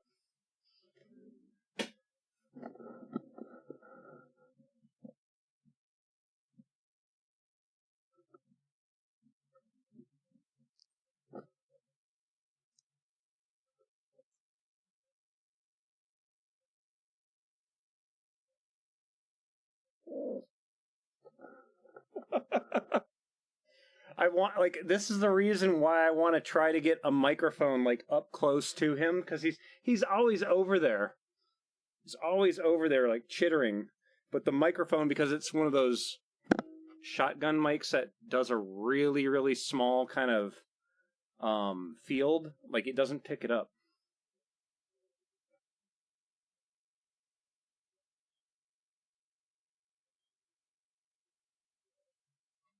Literally poking the What do you mean? He loves that. Come here. Right. He's going to be 16. No. Yeah, 16 in September. Right? Yeah. Yeah, you just kicked me. You just kicked me. What was that? Ooh, the face rubs. All right, let's see if we can... Okay, the game has finished doing its downloading. Why did I do that? In the seat way too far back. Mouse. Play. Have a question about voice stack. I might have an answer. Go ahead. Time. 15:24.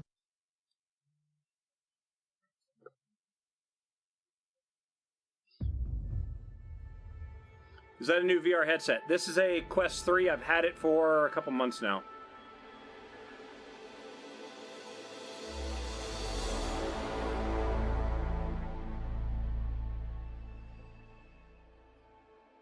Oh, he left me.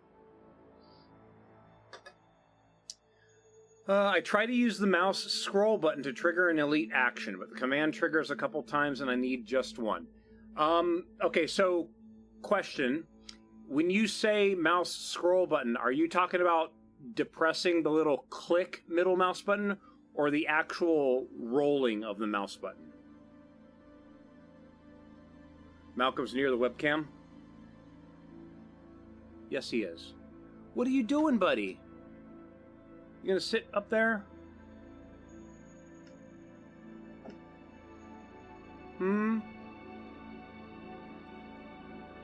No? Come here. Come here. Yeah. Oh, yes.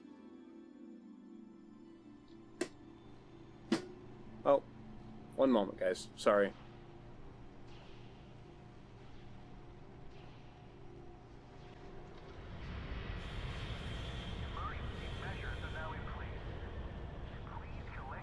He wants attention is what he wants now. He's done with the sleeping, and he'll be like, okay, all the attention. He loves the attention. And then he'll get to the point where he's like, okay, I'm done with that too. And he'll just stand up. Yeah. Now do be aware, Malcolm is deaf. Okay? He can't hear me. So that's one of the reasons why you will hear me from now and then be like, and humming. Oh. Hey! No, what was that?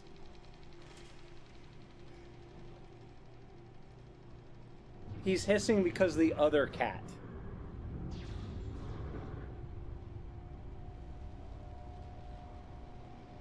Get the tail out of my face. He's being pissy because of another animal. What is it, buddy? He's not down here. Hold up, 2 cats. I don't know what you're talking about. You're hearing things.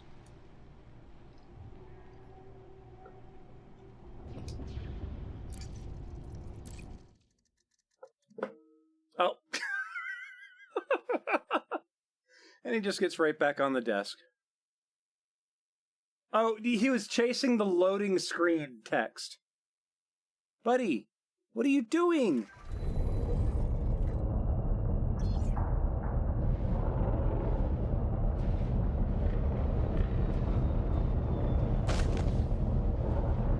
Nah, shadows are still dancing around.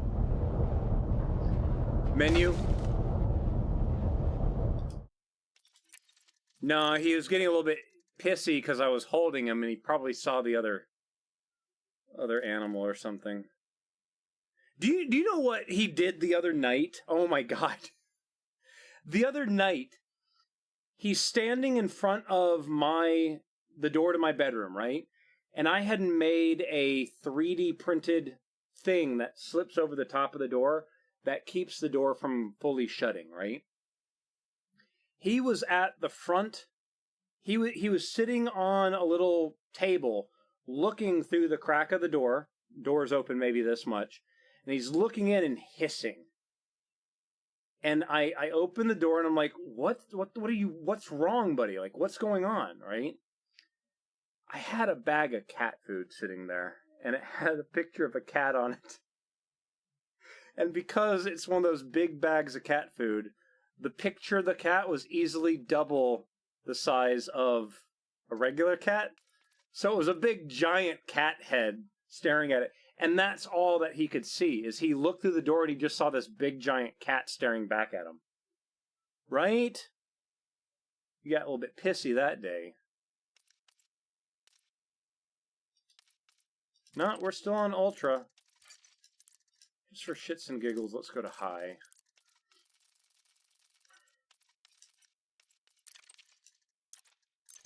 Nope, High is even worse. Malcolm, move your tail. Here, in fact, let me do this. Okay, so now I can see the shadows off to the side. Graphics.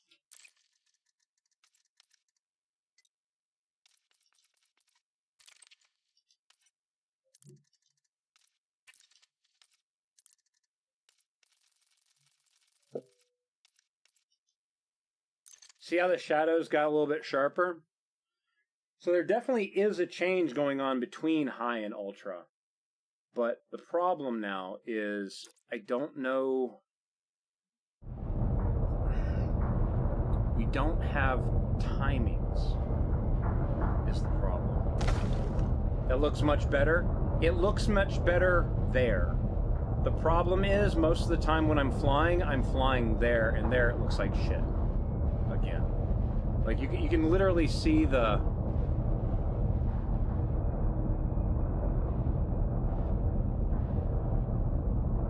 You can see how the very nose of the spacecraft is high detail, and the back half is all blobby. And the neck between the two areas is where it fades from one to the other. Right? what I need is that sharp of shadow at that altitude. That's how it used to be in Horizons. That's what makes it so frustrating.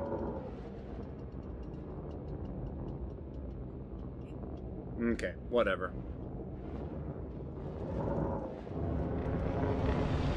But see how over there, see how the shadows are kind of just flickering on the thing? Like, I stop moving, they stop, right? I start moving, they're flickering like crazy. That's the kind of stuff that when I'm trying to play this game for hours at a time, because of the stuff I do, I just get headaches because I'm flying around ground so much. Airwolf.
Wrecking the ship is what I'm gonna do.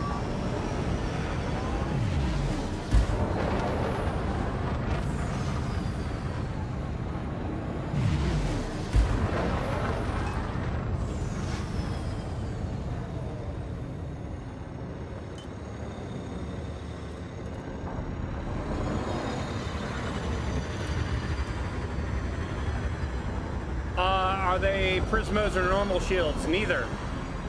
These are, What are the... I can't remember what they're called now.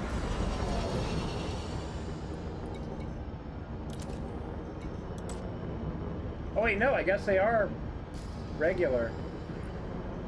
I thought I had the quick charge ones.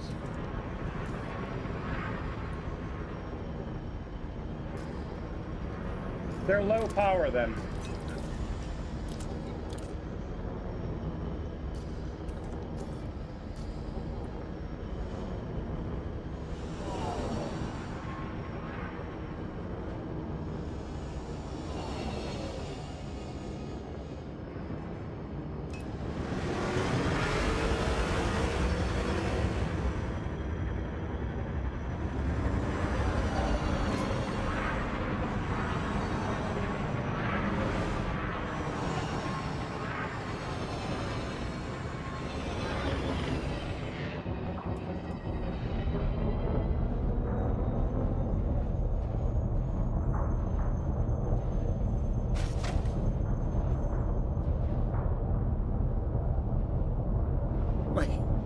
That to me is just wild.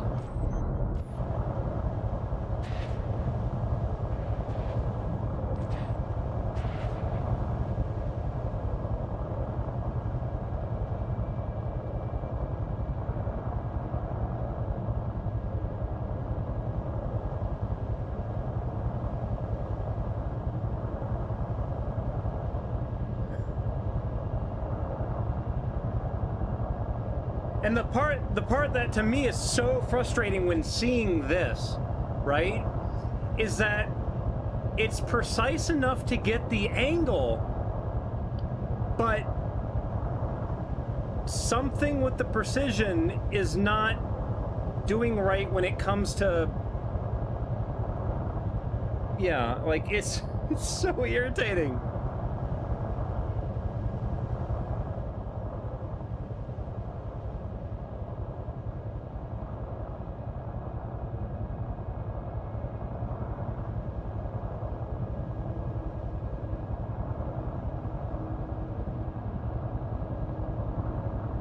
And it's not like the game doesn't have detail. I mean, look at this. Look how much detail this has. It's just the shadows.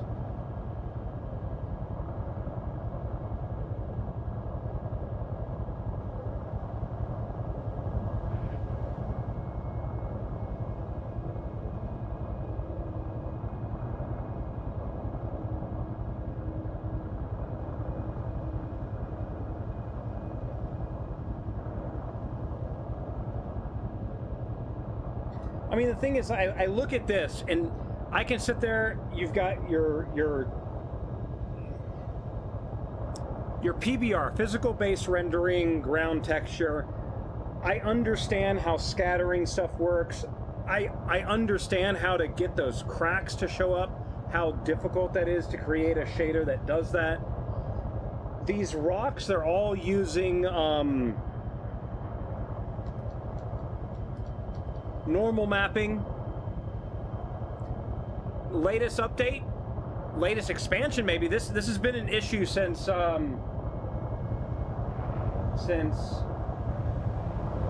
gotta reverse my ship. This has been an issue since Odyssey's existed.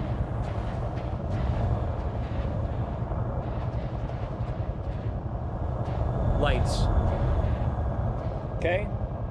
So, as you guys can see, I've got these rocks in front of me, right? And that side of the rock is lit up, while the down for me is essentially in shadow, right?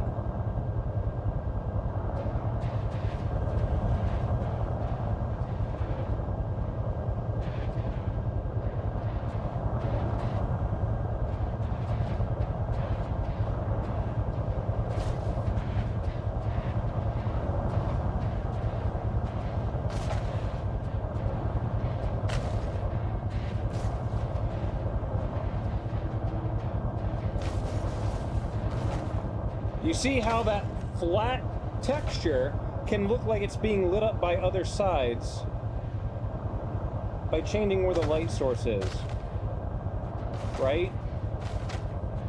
That's one of the cool things with normal mapping. I absolutely love that stuff. The fact that you get this sheen on the ground that looks like ice, that's awesome. That's an awesome thing. But it sucks that everything is getting ruined by the damn shadows. Like, this is not even a true shadow. That's the crazy part. This is like, yeah, normal mapping's weird.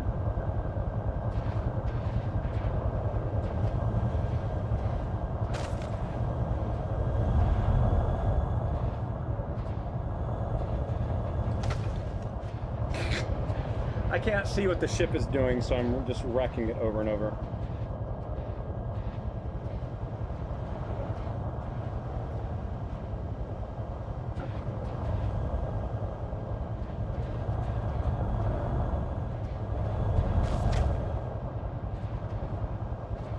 Lights. Well, that's not working.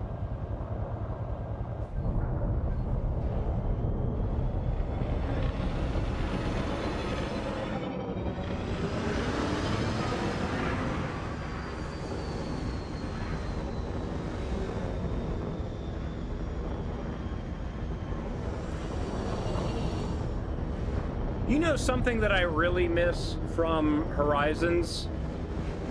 I miss having canyons that actually went random directions, and I miss craters having uplifts in the middle.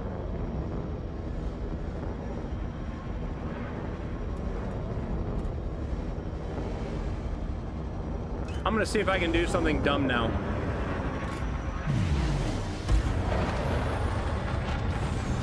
I have no idea if this is gonna work or not. Do I have good shields? How good are these shields? Hull integrity Pretty decent, compromised. 79% hull.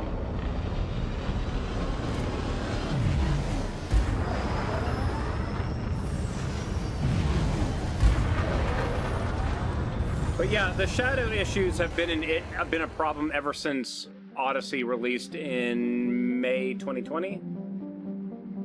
Target my fleet carrier. Target fleet carrier.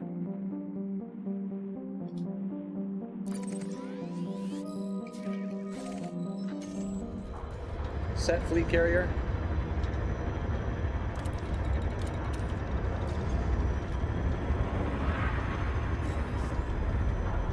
Side effect of VR optimizations?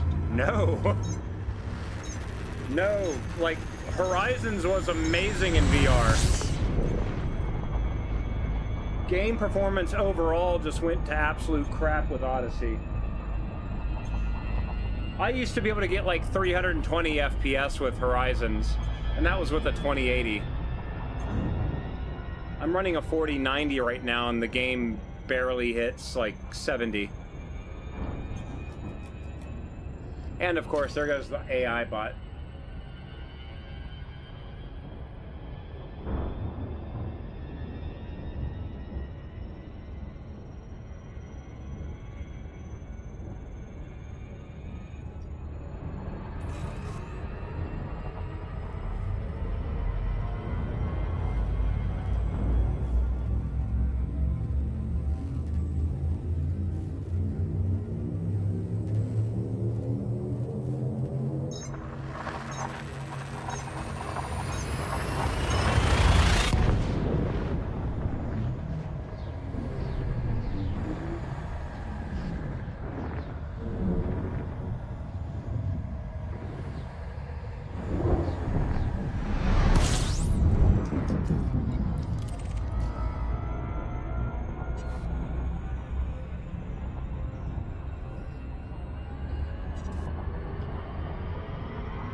surface carrier.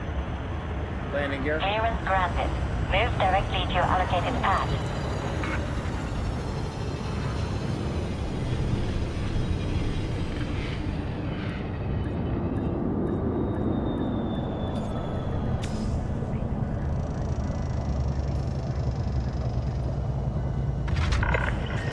Landing successful. Hangar crew is ready. Welcome to a carrier, Commander.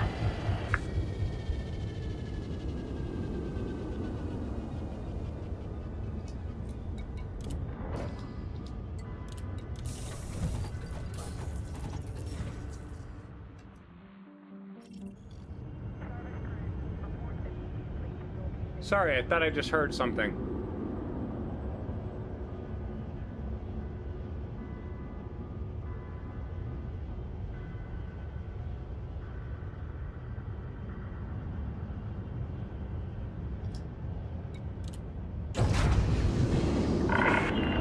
Release confirmed. You are clear to leave.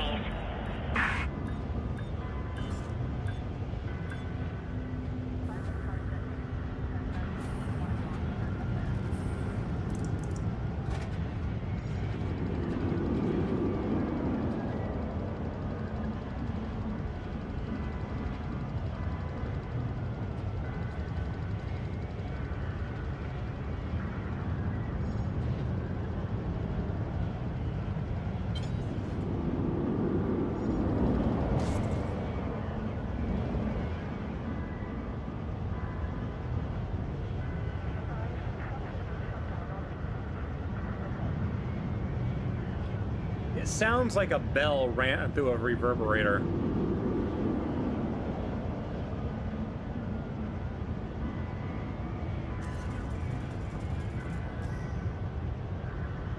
It's the same pattern every time, though.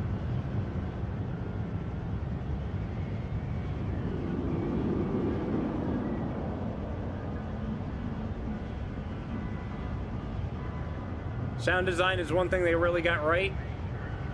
Sucks that they fired like 9 of the sound developers last December. Request. Access granted. Please proceed to your landing pad, Commander.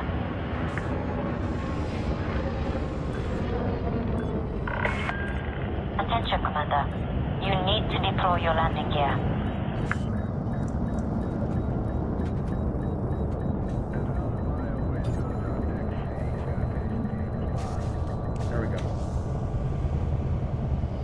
Alright, guys, I think I am going to be changing games, however.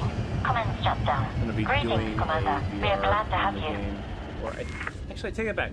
It might not be VR only anymore, but it's a game I haven't played in a while, so I need to double check and make sure it still works. Let's see here.